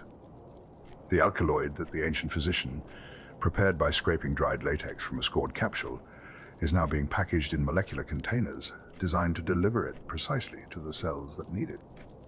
The destination is the same as it has always been, the relief of suffering, the management of pain, the same purpose that the Sumerian recorded on a clay tablet, that the Egyptian priests carried in capsules at burial, that the Greek physician soaked into a sponge before surgery. The delivery mechanism has become almost unimaginably sophisticated. The World Health Organization has estimated that current global production of opium for medicine would need to increase fivefold to account for total global medical need fivefold. which means that at present, the majority of the world's population with legitimate need for adequate pain relief does not have access to it. 3,500 years after the Ebers Papyrus, 2,000 years after Dioscorides documented the methods of latex collection, 12 centuries after Avicenna described the analgesic properties in the canon of medicine, the plant's most fundamental gift, the relief of pain, remains unavailable to most of the people on Earth who need it. This is not a failure of the plant. It is a failure of distribution, of policy, of the accumulated weight of decisions made at the intersection of medicine and commerce and politics and law.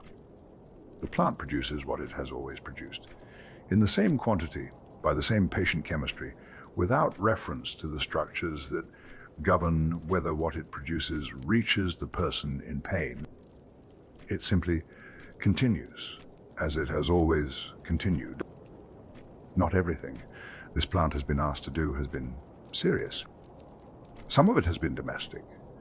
Some of it has been playful. Some of it belongs to the long tradition of human beings using whatever is growing nearby to answer the questions that matter most to them, which are not always the questions of medicine or theology or empire. Sometimes the question is simply whether someone loves you.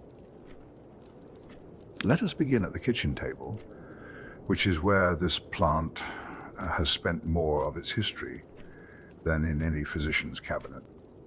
The seeds of Papaverum have been eaten across Europe and Asia for as long as the plant has been cultivated, which is, as we have established a very long time, they contain no meaningful quantity of the alkaloids that make the plant medically significant. What they contain is nutrition, good oil protein, the kind of dense, storable, versatile food that a household values precisely because it keeps well and can be used in many ways. Pressed into bread dough before baking, they add a nutty flavor and a slight crunch, sprinkled over flatbreads in Turkey and across the Levant, ground into a paste in Central European baking, stirred into cakes in Poland, Hungary, Romania, where the poppy seed roll is a serious cultural institution rather than a casual addition. In South Asian cooking, ground white poppy seeds are used as a thickening agent in sauces. In Bengali cuisine, they appear in stir-fries and in the spice paste that form the base of complex dishes. In German and Austrian baking, the Mohnkuchen, the poppy cake is present at every significant occasion, at weddings, at Christmas, at the table when someone important visits. The same seeds eaten raw, added to breakfast preparations, scattered over salads. A straightforward food ingredient with a straightforward nutritional profile, doing what food does, feeding the people who grow it. The plant of sleep and pain and empire and mythology, ground into a paste for a celebratory cake. Both things are true simultaneously. The plant does not notice the contradiction. But the kitchen table was also where folk magic lived, and the poppy was as present there as in the oven. A young woman who wished to dream of her future husband placed poppy seed pods beneath her pillow before sleeping. The plant associated with sleep and with dreams, brought into the bedroom in its most domestic form, asked to do something the physician's preparations did not promise, not pain relief, not sedation, a specific kind of dreaming, prophetic dreaming, the kind that told you something you needed to know. The logic connects to everything we have already traced. The poppy and the dream are ancient companions. Morpheus carries the flower. The Eleusinian initiates may have drunk it to cross the threshold of ordinary consciousness. If the plant governed the territory of dreams, then placing it where you slept was a reasonable request to a known power. The love philter tradition placed opium among the ingredients used to influence affection, not a use I would recommend, and not one with any coherent pharmacological mechanism behind it. But the inclusion of the poppy in love magic reflects the plant's position in the folk imagination as a substance that altered states, that could make someone feel differently than they felt before. Whether that alteration could be directed toward a specific person was a question folk tradition answered with more optimism than chemistry warranted. Fertility charms and prosperity charms incorporated the seed pods. The pods were carried, placed in New Year's sweetbreads, the poppy's extraordinary seed abundance, hundreds of seeds per capsule, dozens of capsules per plant, made it a natural emblem of fertility in the folk imagination. What produces so many seeds must carry within it the principle of generation, of multiplication, of the future arriving in greater number than the present. This is sympathetic magic in its most coherent form, using the thing that embodies a quality to invite that quality into a new context. The seed pod at the New Year's table saying, in the language of symbolic objects, "May this year be as abundant as this plant." Among the stranger and more charming corners of the poppy's folk history is its role as a defense against vampires and demons. The belief was widespread across Central and Eastern European traditions: scatter poppy seeds in the path of a vampire, or at the threshold of a house threatened by demonic attention. The entity encountering the seeds would be compelled to stop and count them. Every single seed, one by one. Given the number of seeds in even a modest quantity of poppies, this would occupy the demon for some considerable time. Time enough for dawn to arrive, for protective measures to be arranged, for whatever threatened to be neutralized by the simple mathematical impossibility of counting that many seeds before the night ended. This belief extends to grains of rice and mustard seeds and other traditions. The compulsive counting demon is a surprisingly international figure, but the poppy's exceptional seed abundance made it particularly well suited for this purpose. No other common plant could produce quite so many seeds per unit of scattered material. The plant that had concerned philosophers and physicians and emperors was also, in the villages of Eastern Europe, the primary tactical defense against vampires. I find this detail quietly delightful. The divinatory users were more sophisticated than simple seed scattering. In Tuscany, burning poppy seeds produced sounds that the attentive listener could interpret. The precise character of the crackle and pop, the rhythm of the sound as the seeds heated and broke, was read as information, as answer to a question held in mind while the seeds burned. Leaves were also burned in a separate practice to predict love fortunes. The manner in which the leaf curled and blackened, the speed and the pattern of its burning were observed with care and translated into meaning. There was also the petal test. A single poppy petal, placed in the palm of the hand, struck sharply with the other hand. If it broke with a clean crack, the lover was faithful. If it crumpled silently, doubt was warranted. This is recorded in Greek, Roman, and Italian traditions, which means either the practice originated in the classical world and persisted through the folk tradition for 2,000 years, or it arose independently in multiple places from the same impulse. The poppy petal, fragile and temporary, consulted about the fragile and temporary business of human fidelity. In English folklore, throwing a seed cake for a dog to fetch revealed the direction from which a future partner would come. The dog's path, as it ran to retrieve the cake, indicated east or west, north or south, the poppy in the cake, the dog as instrument of fate. These are not the practices of a credulous and ignorant people. They are the practices of people living in conditions of genuine uncertainty, using the symbolic resources available to them to manage the anxiety of not knowing. The poppy's involvement in these practices reflects its deep position in the folk imagination as a plant that operated at the edges of the known, at the threshold of the ordinary and the instructive. There is a British folk belief that if poppy petals fall from the flower while you are picking it, you will be struck by lightning that day. This belief, unlike the divinatory practices, does not have a clear symbolic logic behind it. It reads more like the kind of warning that grows up around a plant people respect but do not fully understand. A caution a reason to handle carefully, the kind of folk prohibition that protects without needing to explain itself. And then there is the Ukrainian custom, which is entirely different in character from the European love magic and the anti-demon seed scattering, and which carries a gravity appropriate to its occasion. When a midwife died, poppy seeds were placed in her coffin, not for the midwife's own comfort on her journey, for the children she had delivered. The belief was that the midwife would continue her work in the afterlife, attending to the children who arrived there. The poppy seeds were her provision for that work, her tools, her gift for the children she would meet on the other side. The plant that the Egyptian priests carried at burial to ease the dead on their journey was here being carried for a different reason, not for the comfort of the one dying, but for the continuity of the work they had done in life.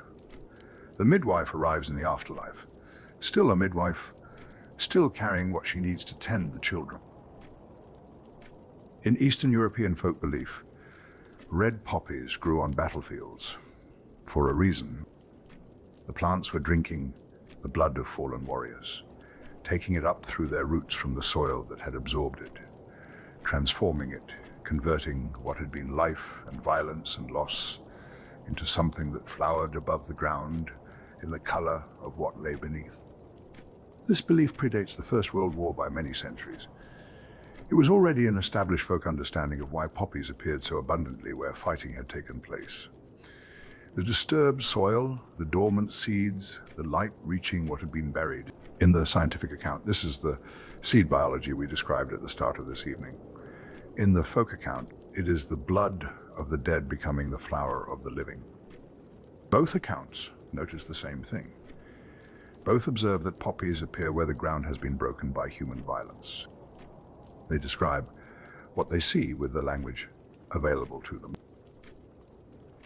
The temple of Asclepius at Kos practiced what historians of medicine call incubation. Patients came to the temple, prepared themselves through fasting and purification, and slept within the sacred precinct. In the night, the god might visit them in a dream and provide healing or instruction. The preparation for this sleep included opium brews. This is formal religious practice, endorsed by the most respected medical institution of the ancient world. The god of medicine, whose staff remains the emblem of the medical profession today, presiding over a ritual that used the poppy to assist the patient's passage into the dreaming state where divine healing was held to occur. Sleep therapy, dream medicine, assisted by the plant that Morpheus carried in the temple of the physician god, attended by priests who were also healers. The sacred and the pharmacological, as they so often were in the ancient world, entirely intertwined. The romantic poets of 19th century England knew laudanum as their physicians knew it, as a remedy for pain, for cough, for the chronic conditions that plagued artists who lived irregularly and worked in damp rooms and pushed their bodies past what bodies could comfortably sustain. A literary critic named Alethea Hayter observed, with some care, that every romantic poet except Wordsworth was on record as having experimented with laudanum. Every one of them. The poets who defined an era, who gave English literature some of its most enduring images of interiority and the sublime and the boundary between the human and the transcendent. They were, almost without exception, familiar with what the poppy's preparations produced. Samuel Taylor Coleridge began using laudanum in 1791. Initially for rheumatism. The pain was real, the relief was real. The dependency that followed was also real, and it attended him for the rest of his life with a persistence that no subsequent resolution fully addressed. In 1797, he fell asleep, possibly under laudanum's influence, and when he woke, he wrote down what he could remember of the dream that had come during his sleep. He called it Kubla Khan. The poem as it exists is a fragment. He was interrupted before he could write it all down, or so the account goes, and the rest was lost. Whether this account is accurate or a framing device for the poem's deliberately unfinished character is a question scholars have debated ever since. What is not debated is the poem's quality. Its images arrive with a directness and a vividness that does not feel like the products of deliberate composition. The stately pleasure dome, the river running through measureless caverns to a sunless sea, the woman wailing for her demon lover. They have the character of images, encountered rather than constructed. Whether the poppy gave Coleridge those images, or simply removed the inhibitions that would ordinarily have edited them before they reached the page, or whether the dream vision framing was retrospective myth-making around a poem produced in other ways, we cannot say with certainty. What we can say is that the plant which stood in the cave of the dream god, whose crown was worn by the god of sleep and the god of death, whose seeds were placed under pillows by young women hoping to dream of the future, was present in the life of one of the most significant English poets at the moment. His most celebrated unfinished poem was produced. Whether that presence was causal or simply consistent with the plant's very long history at the edge of dreaming is another question that the evidence cannot fully answer. The plant, as always, does not explain itself. It simply continues to be what it is. In 1821, a man named Thomas de Quincey published a book. It was not the first book about opium. It was not the first account of what opium did to the person who used it regularly and then found themselves unable to stop. But it was the first such account written from the inside, from personal experience in the first person, by someone who had lived inside the dependency and was attempting to describe what that experience actually contained. He called it Confessions of an English Opium Eater. It became the foundational text of narcotic literature, not because it was the most accurate medical account, which it was not, but because it was honest, in a way that medical accounts could not be. It described the pleasure as well as the destruction, the dreams that were genuinely beautiful, the architectural visions, the sense of time expanding into something vaster than ordinary hours contain. And then what followed, the dependence that arranged itself around the pleasure so gradually that by the time it was visible, it was already load-bearing the architecture of a life restructured to accommodate a substance. De Quincey had begun using laudanum in 1804, initially for toothache. The progression from medical use to habitual use to dependency followed a pattern that thousands of his contemporaries were experiencing in the same years, most of them without the literary means to describe it. He had those means, and he used them. The Confessions gave the reading public something it had not had before, a vocabulary for what opium dependency felt like from the inside. John Keats wrote the line in the autumn of 1819, drowsed with a fume of poppies. It appears in his Ode to Autumn in the second stanza, describing a figure overcome by sleep in a field. The image is precise and sensory. Not simply sleeping in a field, overcome specifically by the fumes of the poppy. The soporific exhalation of the plant itself encountered in the landscape. Scholars examining the biographical record have suggested that Keats was himself using laudanum during his most productive period in 1819. He was a trained apothecary before he became a poet. He understood what the preparations contained. He was also beginning to experience the tuberculosis that would kill him 2 years later. And the pain of that disease was real and progressive. Whether the laudanum shaped the poetry or simply accompanied it is the kind of question that cannot be answered cleanly. What can be said is that the most concentrated and most celebrated period of Keats' poetic output, the Odes of 1819, occurred in the same months in which his use of laudanum was most likely at its height. Drowsed with the fume of poppies, written by a man who knew precisely what fume of poppies meant, who had dispensed the preparations as an apothecary's assistant and was now taking them himself. The image carries weight that only personal knowledge can give it. Elizabeth Barrett Browning used laudanum throughout most of her adult life. She described it to Robert Browning in the early letters of their correspondence as a calming remedy with a wonderful tranquilizing power. This is the language of someone who has found the thing that addresses what nothing else adequately addresses. Not evangelical enthusiasm, quiet, clear acknowledgement of what a preparation does and why she values it. She had begun using it for a lung condition and for the nervous symptoms that accompanied years of invalidism in her father's house. The laudanum managed what her physicians could not otherwise manage. This was not an unusual situation in the 1840s. It was, for someone with her combination of conditions and her access to medical care, entirely standard. Her brother attempted to wean her from it. The effort failed entirely. She continued to spend a substantial portion of her fortune on laudanum throughout her life, and the dependency persisted even as her circumstances changed dramatically, as she married Browning against her father's wishes, as she moved to Italy, as she became one of the most celebrated poets of her era. The dependency traveled with her, as these things do. The experience of female writers with laudanum in the Romantic period was, scholars have observed, different in character from their male counterparts.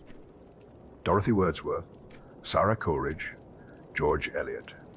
These women used opium preparations as a relaxant rather than a stimulant, not to open the gates of vision, not to pursue the dream state that male romantic poets described with such elaborate imagery, to cope with the demands that their circumstances placed on them, to manage the domestic weight, to function through what would otherwise have been unmanageable.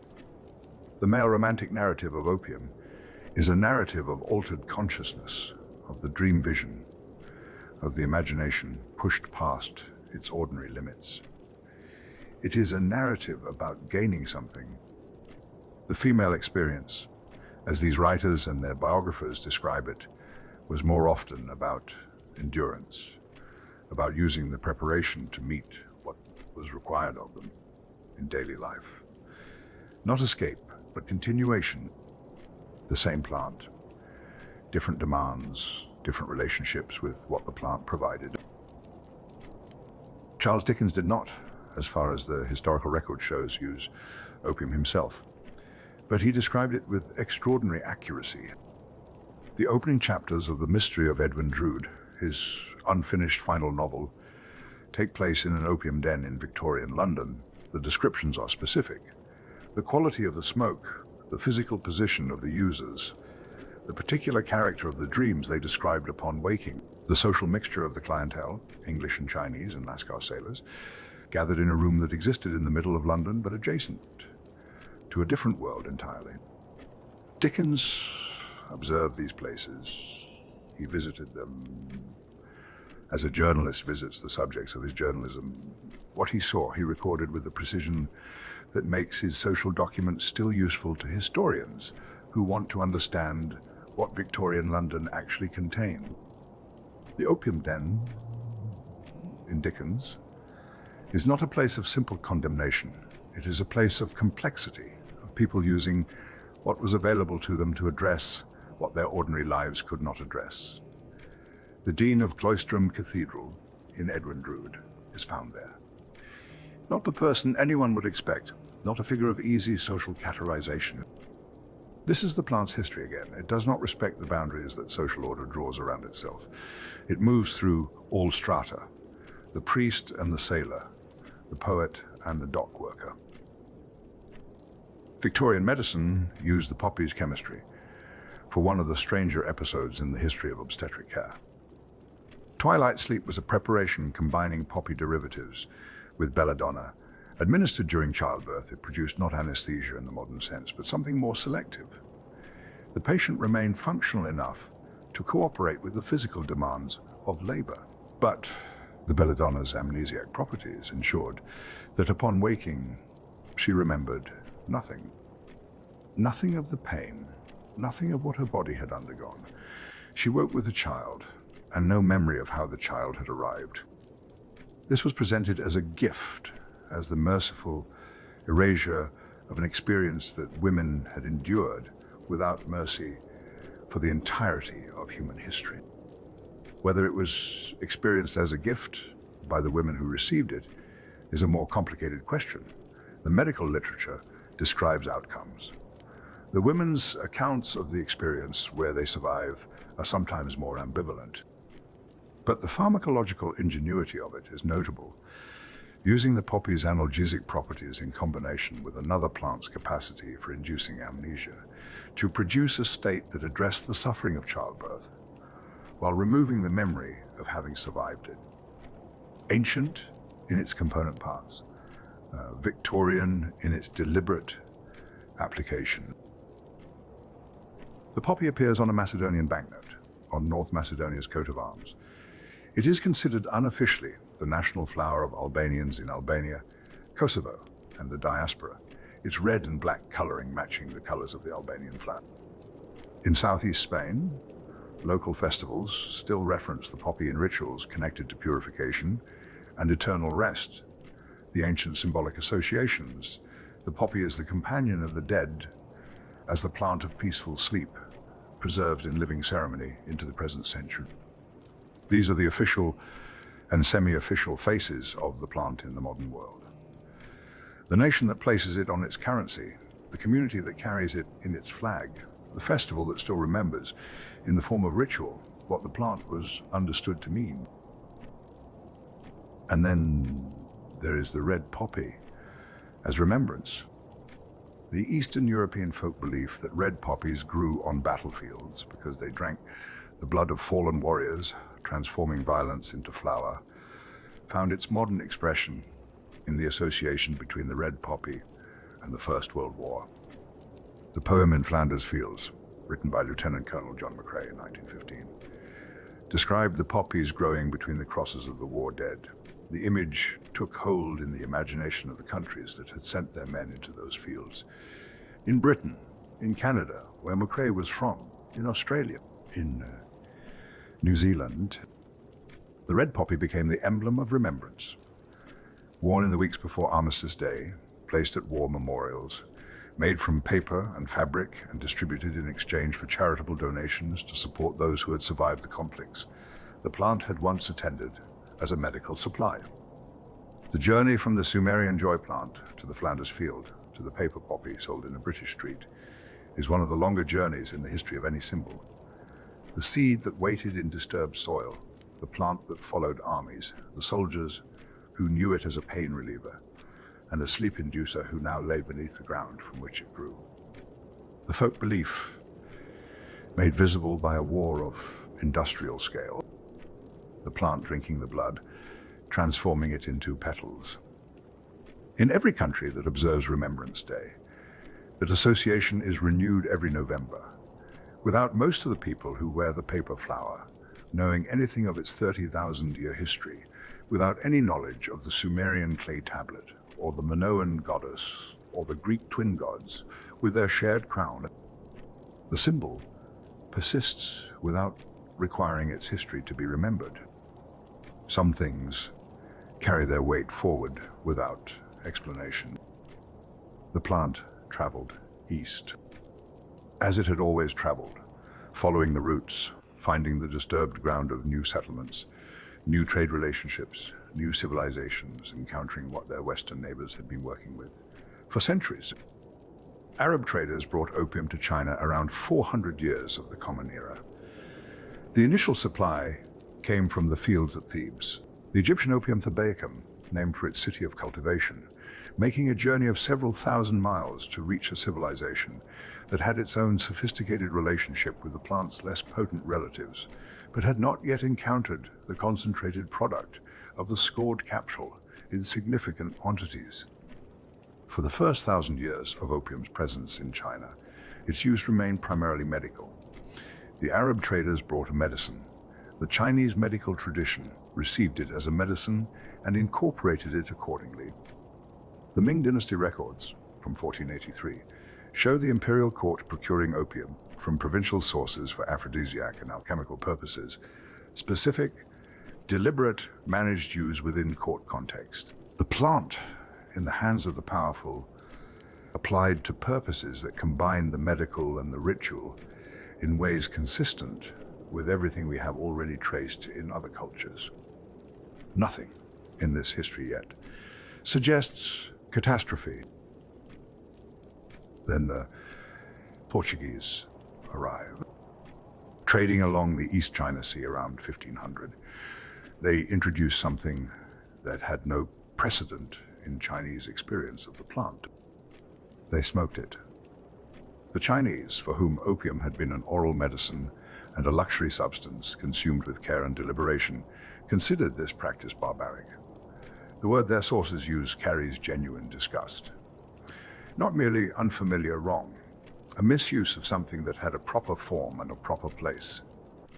The Chinese response to the arrival of smoked opium tells us something important about the relationship between delivery method and social consequences. The oral preparations, the decoctions and pastes and tinctures that constituted opium medicine in the Chinese tradition produced effects that were slower to arrive and slower to subside. The inhalation of smoke delivered the compound to the bloodstream far more rapidly.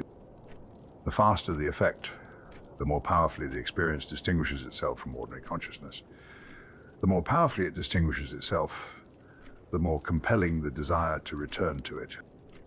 The Portuguese were not aware they were introducing an addiction mechanism. They were introducing a method of consumption they had encountered elsewhere. But the Chinese who observed it were not wrong to consider it dangerous. Their instinct preceded the pharmacological explanation by several centuries. Further west, in the Ottoman Empire, a different recreational relationship with opium had been developing since the 16th century. In Constantinople, residents drank what sources describe as black water, opium-infused liquid, consumed for its effects rather than for any medical indication. Recreationally, habitually, the Ottoman sources acknowledge that addiction was a known consequence and a known risk.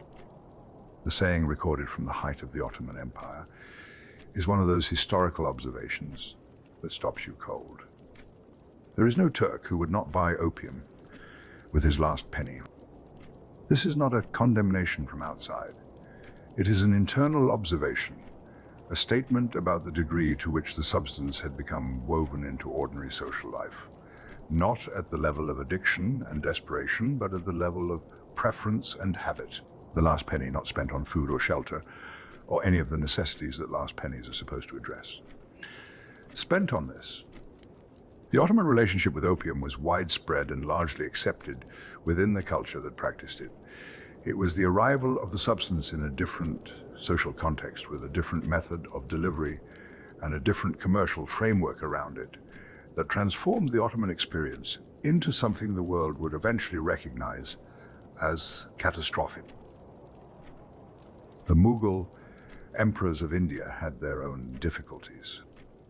Emperor Jahangir's dependency on opium and wine became severe enough that his wife, Nur Jahan, conducted the practical business of governance in his place. The emperor present, but not functioning. The administration running through a woman who held no official title, but had the effective power of the throne. This is a specific and documented consequence of opium at the highest level of a major empire, not the story of a marginalized person destroyed by dependency. The story of an emperor incapacitated by it, and the arrangements that had to be made around that incapacity. The plant does not observe rank, it made this point again and again, to rulers and poets and priests, and the occupants of every station between. Around 1700, the Dutch added the development that completed the transformation of opium's Chinese history. They began mixing opium with tobacco and smoking the combination through a pipe. This was the method the Portuguese had introduced in cruder form. The Dutch refined it, made it social, made it a practice with its own rituals and its own implements and its own setting. The opium den, as it would eventually be known, developed from this moment. And simultaneously, the Dutch began exporting Indian opium to China and Southeast Asia. Not in small quantities for medical purposes, in commercial quantities as trade. India grew the opium. Dutch ships carried it. China consumed it. The commercial triangle that would eventually involve the British and become one of the most consequential trading relationships in history, was being sketched in Dutch mercantile ambition around the beginning of the 18th century. The Chinese Emperor Yongzheng issued his edict in 1729. The smoking of opium was prohibited. Domestic sale was forbidden, except under license for medicinal use. The edict was a recognition that the problem had become serious enough to require official attention, which means the problem had been visible and growing for long enough that the imperial administration could no longer ignore it.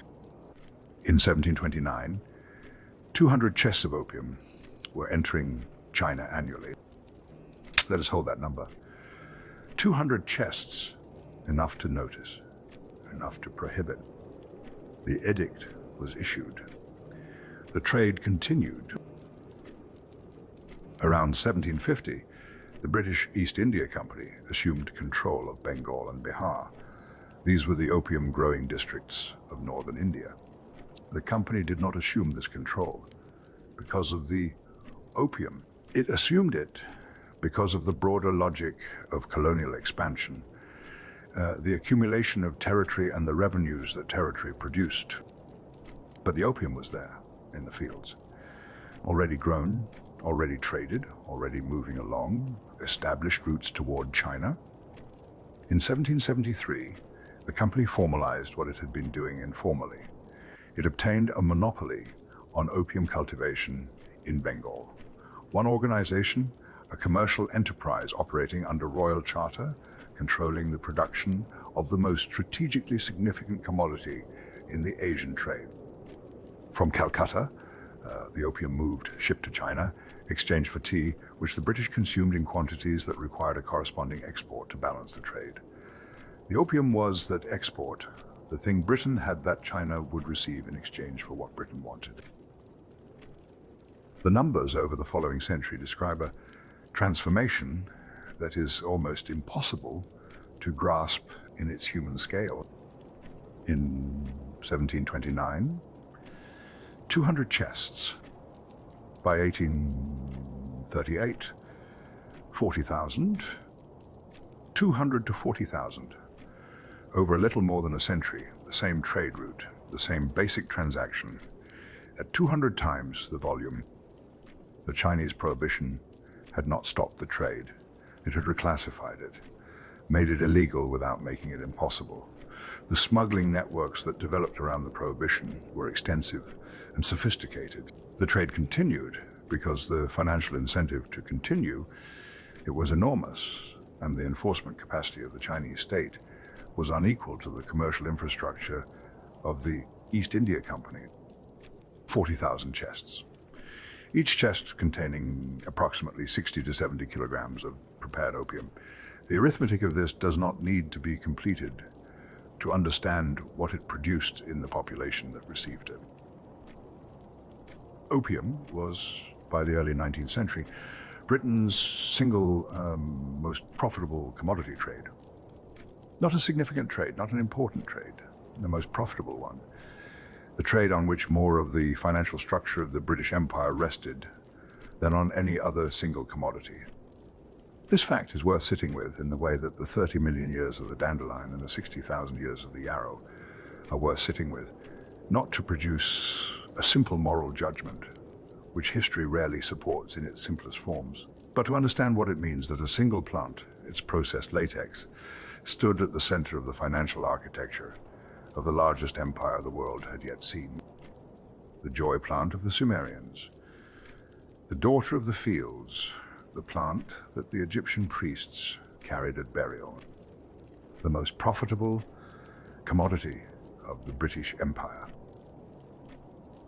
In 1839, a Chinese official named Lin Zexu acted. He was Commissioner Lin. He had been sent to Canton specifically to address the opium problem, and he addressed it with a directness that the British merchants had not anticipated. He seized their opium stockpiles, not a small quantity, a large one. He had it destroyed. And then he wrote a letter to Queen Victoria. The letter is one of the more remarkable documents in the history of the 19th century. Commissioner Lin addressed the Queen directly. He described the trade, he described its effects on the Chinese population. He asked, with the precision that the diplomatic language of the era could not entirely contain, how a nation that prohibited opium on its own soil could justify exporting it to another. The question was exactly right. Britain did restrict opium domestically. The East India Company's trade was conducted not within Britain, but between Britain's colonial territories and China. The moral logic of this arrangement was, as Commissioner Lin observed, difficult to defend. The letter did not reach the Queen in any form that produced a response, whether it was received, whether it was read, whether it was simply filed in the correspondence that powerful governments receive and do not answer, is not entirely clear from the historical record. What followed was not diplomacy. The First Opium War began in 1839. Britain sent warships. The military disparity between the industrial British Navy and the Chinese defensive capabilities was substantial. The war lasted until 1842. Britain won. China ceded Hong Kong. Treaty ports were opened. The trade continued. Commissioner Lin's letter remained unanswered. The question it asked has not been answered to this day. The Treaty of Nanking was signed in 1842. It was the document that ended the First Opium War, and its terms were set by the party that had won. China paid reparations. China opened treaty ports to British trade.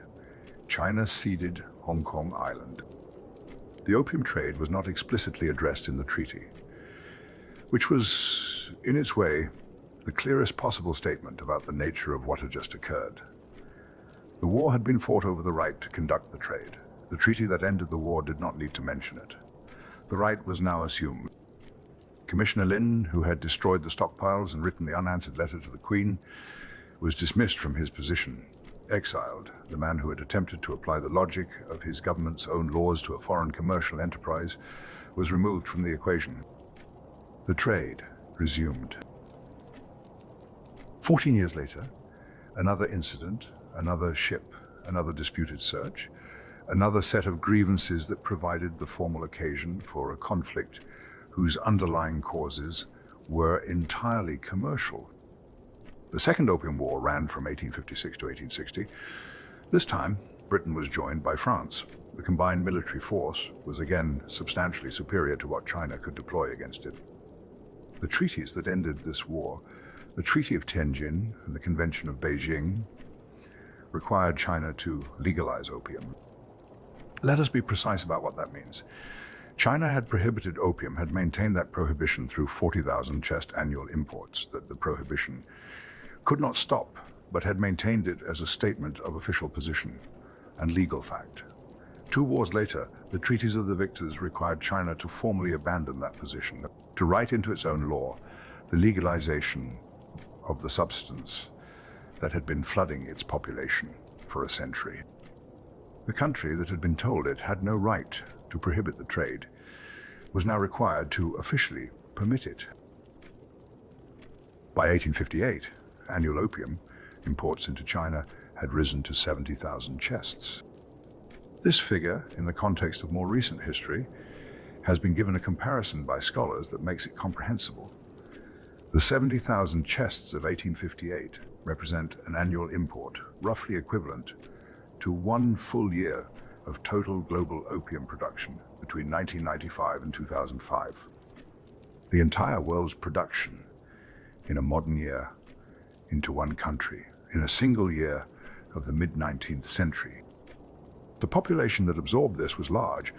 The effects were correspondingly large. By some estimates, a significant percentage of the adult male population in certain Chinese provinces was dependent on the substance by the latter half of the 19th century.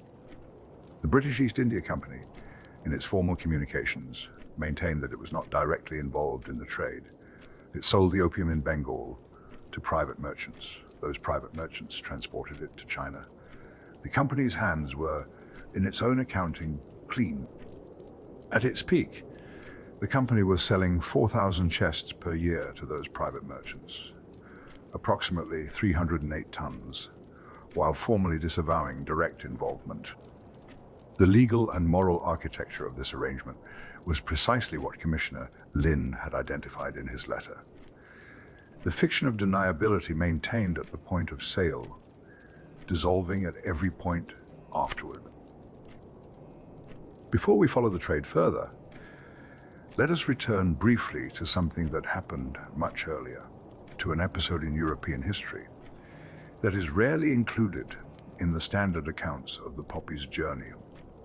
During the Holy Inquisition, roughly from the 1300s, opium largely disappeared from European medical practice for approximately 200 years.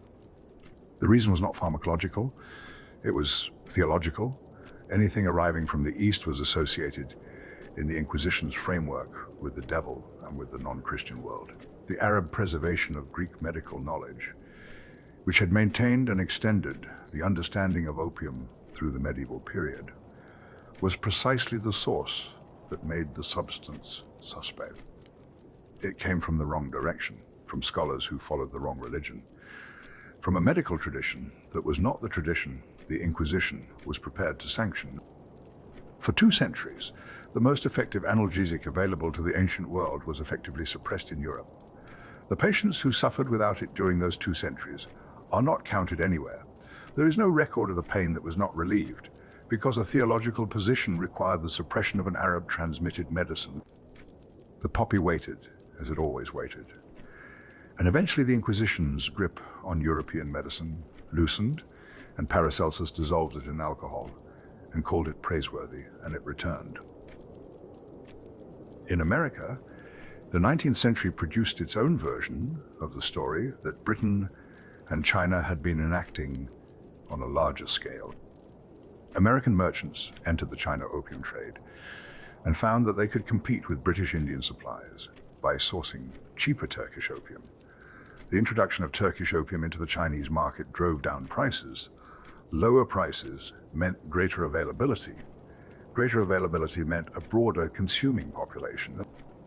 The American merchants were not acting against any law that applied to them at the time. They were finding a market opportunity and filling it with the commercial efficiency that their era rewarded. The Opium Exclusion Act of 1909 banned importation of opium into the United States. The Harrison Narcotics Tax Act of 1914 effectively prohibited non-medical use. The country that had participated in the China opium trade as a commercial actor had, within a few decades, built the legal framework that would eventually become the foundation of American drug prohibition. The gap between these 2 positions, the commercial participant and the prohibiting state, was not accompanied by any great accounting of what the participation had produced. The chemistry of the illicit trade added its own dimension to the story. When morphine is extracted from raw opium for the purposes of the illegal drug trade, the bulk weight of the original material is reduced by 88%. A large and heavy quantity of raw opium becomes a small and easily concealed quantity of morphine. That morphine is then converted to heroin. Heroin is approximately twice as potent as morphine by weight. The logic of this conversion is commercial rather than pharmacological. The substance that fits into the smaller space, that is most easily transported, that carries the most potency per unit of weight, is the most efficient commodity for an illegal trade that requires concealment. The ancient harvester, scoring capsules in an Afghan field at dusk, using a technique unchanged since the Sumerian era, produces raw opium somewhere along the route between that field and the person who eventually uses the product. The chemistry is concentrated, the weight reduced, the potency increased. At each step, the distance from the plant increases. At each step, the risk increases with it.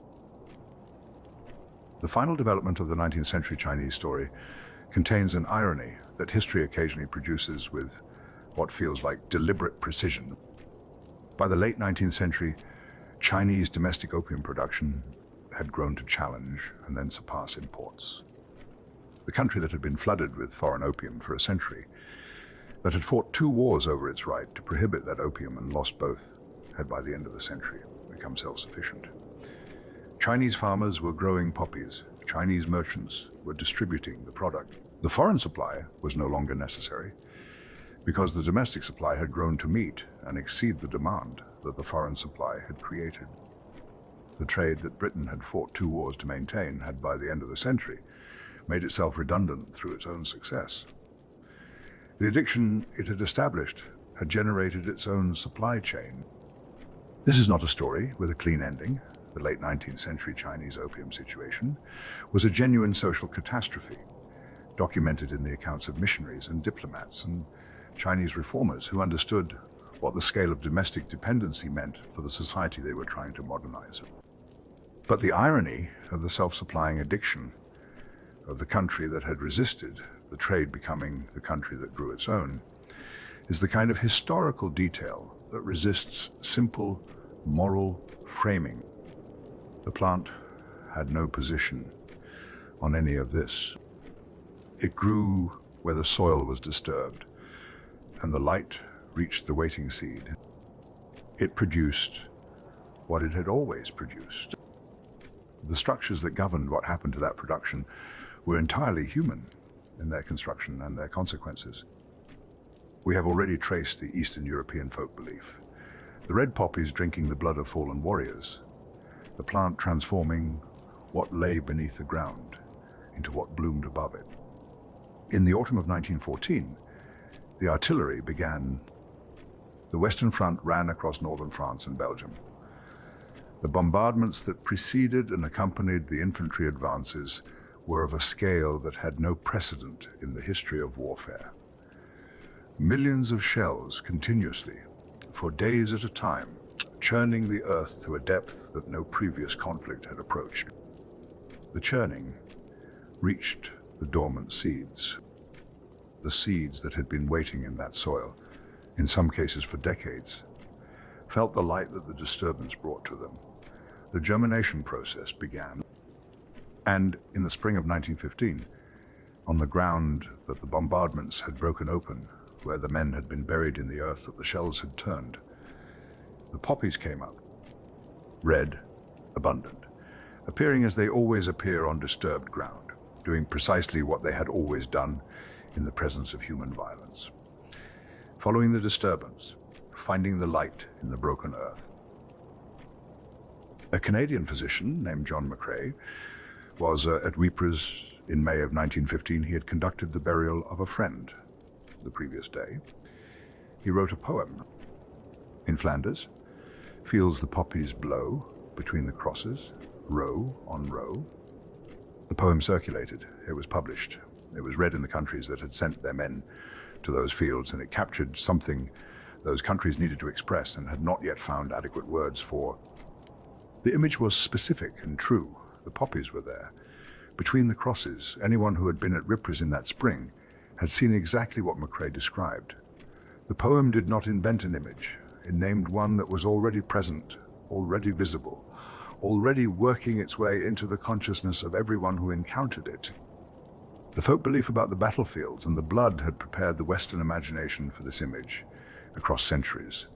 The symbol arrived, and people recognized it immediately, because something in the cultural memory already knew what red poppies on a battlefield meant. In 1921, the Royal British Legion adopted the red poppy as its official symbol of remembrance. An American humanitarian named Moina Michael had already been instrumental in establishing the poppy as a memorial emblem in the United States. She had sold artificial poppies to raise money for veterans. She had worn one herself in public as a statement. The practice spread.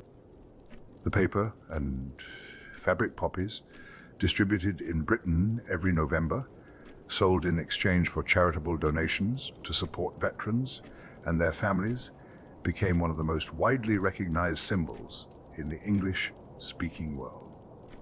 In 1933, the Women's Cooperative Guild created the first white poppies. The white poppy was not a rejection of remembrance.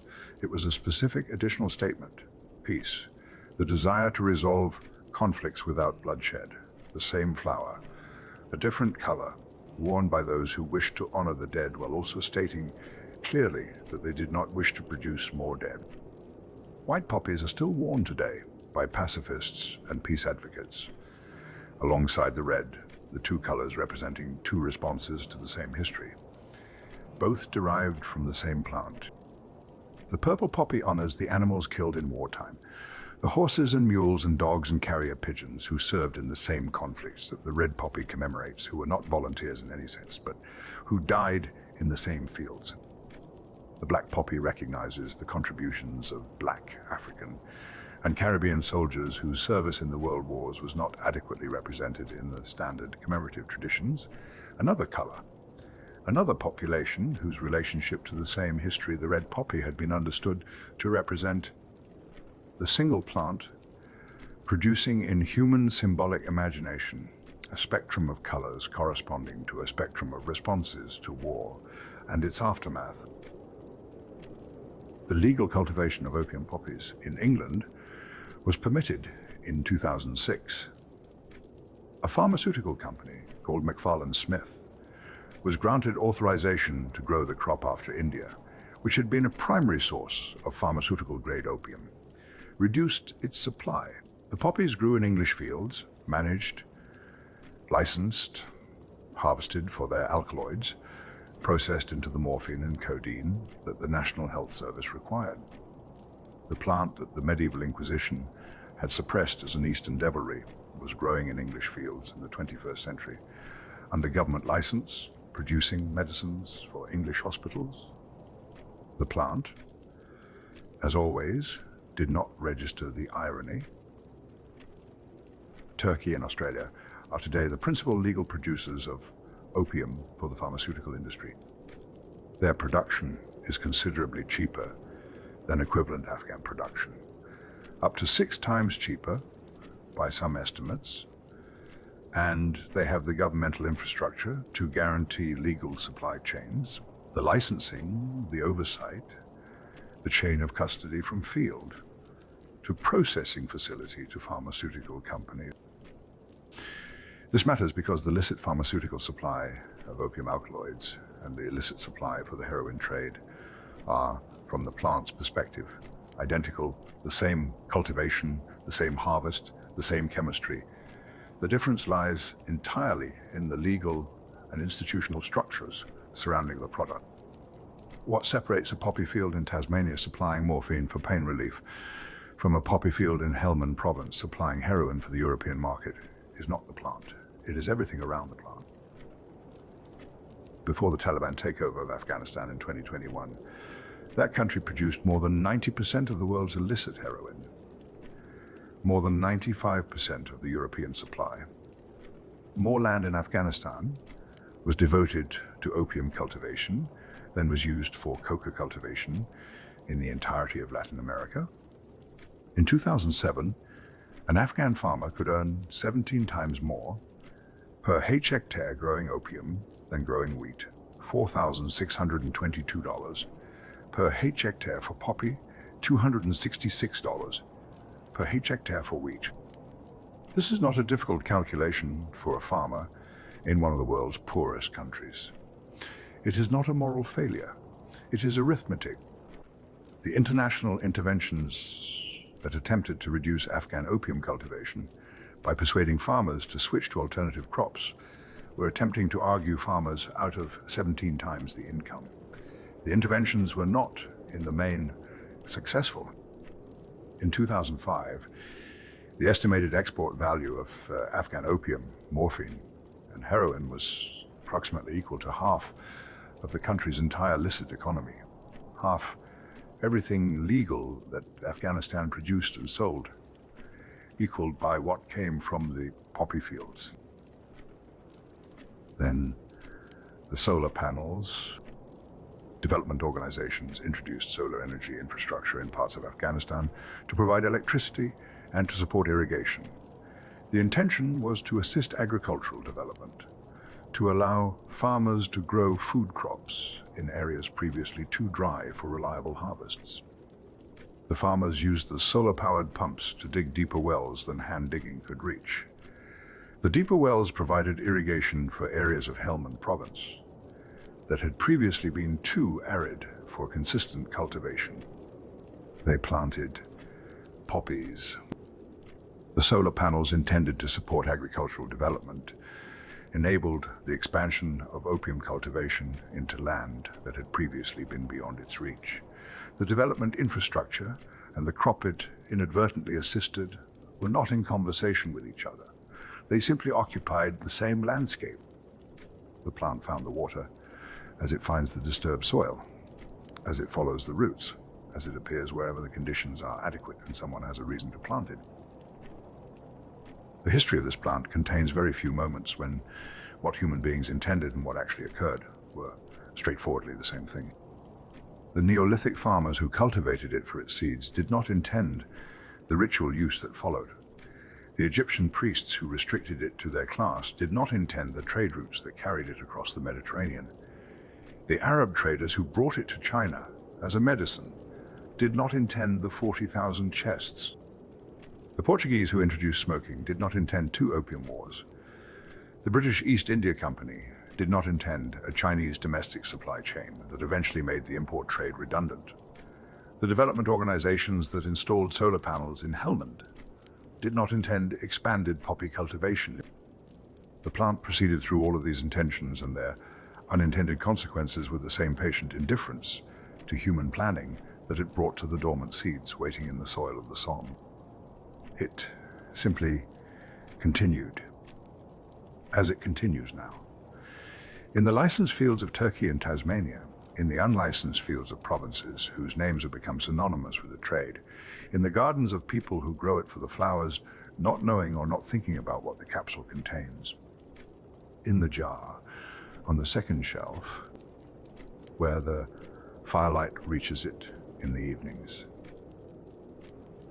In the year 2000, the Taliban issued an edict. Opium poppy cultivation was forbidden in the areas under their control. The edict was religious in its framing. The production of a drug that caused harm was un-Islamic. The reasoning was straightforward and the enforcement was immediate. The result was described by researchers who studied it afterward as arguably the most effective drug control action of modern times. Within the Taliban-controlled areas, cultivation dropped by 99%, not reduced significantly, not brought to a manageable level, essentially eliminated. The effect on the global supply was correspondingly substantial. Potential illicit heroin supply dropped by 65% worldwide. 2/3 of the global illicit supply removed by a single administrative decision enforced with the seriousness that the issuing authority brought to its religious obligations. This is a remarkable fact, not because it vindicates the Taliban's governance, which is a separate question entirely, but because it demonstrates something that decades of international counter-narcotics effort had failed to demonstrate, that the supply could in fact be reduced dramatically when the authority controlling the land where the crop grew was genuinely committed to its elimination and had the enforcement capacity to act on that commitment. In October 2001, the United States and allied forces invaded Afghanistan. The Taliban government was removed from power. The edict that had produced the 99% reduction in cultivation was no longer enforced. Opium production more than doubled between 2002 and 2003. It nearly doubled again in 2004. The plant did what it does when the conditions permit. It grew. The farmers who had been forbidden to grow it had not forgotten how. The market that had been deprived of supply for a year had not dissolved. The infrastructure of cultivation, harvest, processing, and trade had not been dismantled. It had been suspended. When the authority that had suspended it was removed, the suspension ended. The decade and a half that followed produced the figures we have already noted. 90% of global illicit heroin, 95% of the European supply, more land under cultivation than all of Latin America's coca production combined. During this period, fieldwork in Afghanistan documented something that captures the complexity of the situation more precisely than any statistics can. In late 2006, even as the Afghan government formally outlawed opium production, the drug was being sold openly alongside food and common household products in legal markets, with the tacit approval of local authorities who understood that the alternative was the withdrawal of a commodity that sustained the local economy and the goodwill of the people whose cooperation they depended on. The formal prohibition and the actual practice occupied the same space simultaneously without resolving into each other. This is not unique to Afghanistan. It is a pattern that recurs wherever a plant of significant economic value is formally prohibited while remaining practically indispensable to the communities that grow it. In April 2022, the Taliban, having returned to power in August 2021, issued another ban. By November 2023, a United Nations report confirmed what monitoring had been suggesting for several months. Cultivation had dropped by 95%. Afghanistan had been removed from its position as the world's largest opium producer.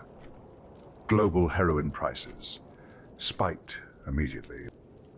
The connection between the fields of a single country and the street price of a drug in European cities, documented in real time by market analysts, is one of the clearest demonstrations available of how thoroughly the supply chain had come to depend on a single source.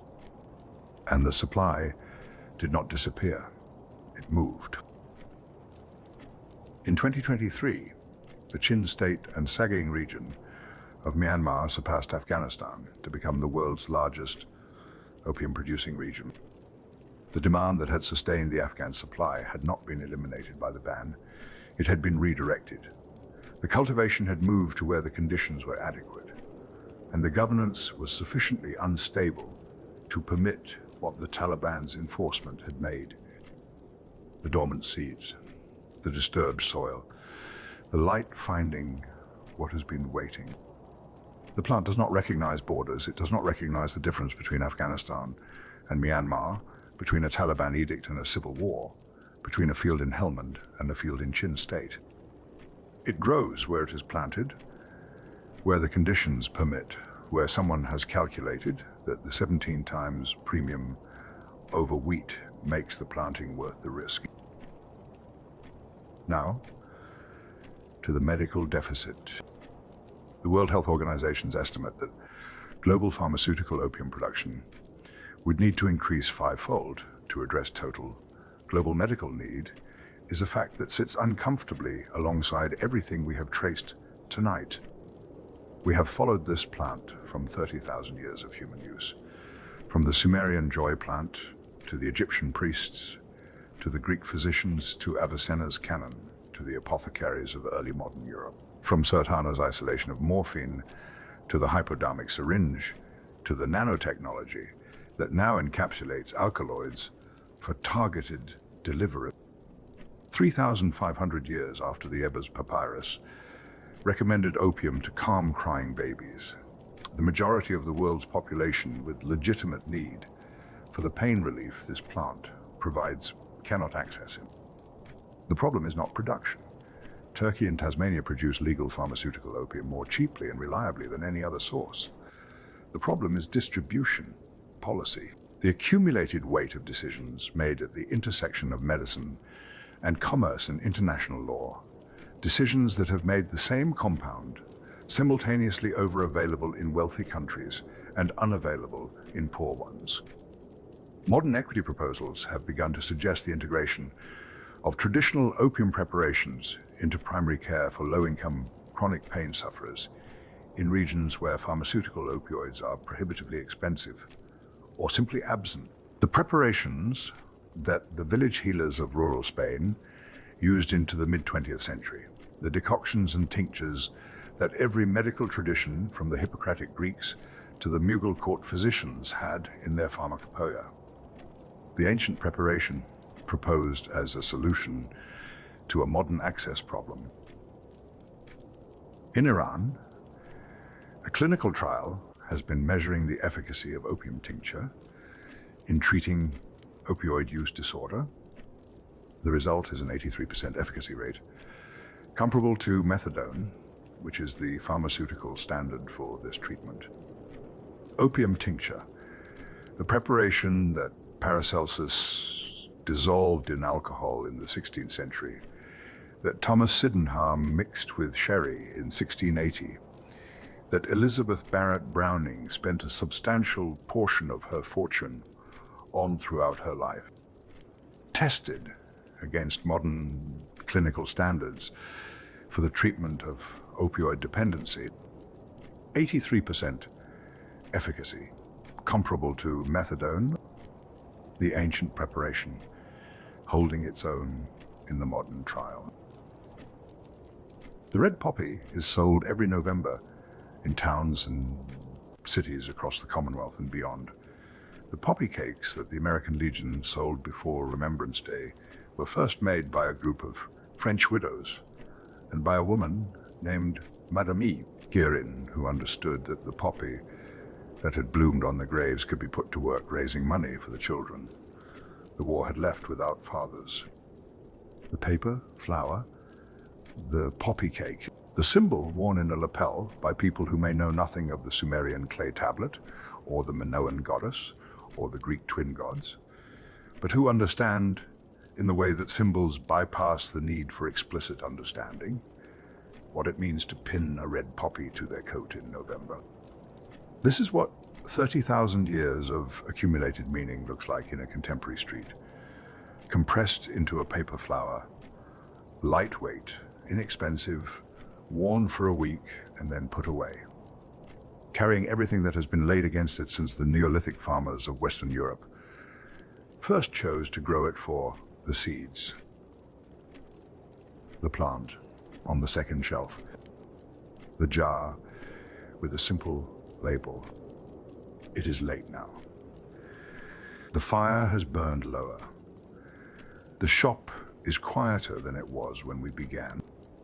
We have traced this plant from its first appearance in the fossil record to the present day, from the Mediterranean fields where the Neolithic farmer saved seeds for the following season, to the licensed pharmaceutical fields of Turkey and Tasmania, from the Sumerian joy plant to the Taliban edict, from the Minoan goddess wearing the harvest technique in her hairpins to the nanotechnology that encapsulates the alkaloid for targeted delivery.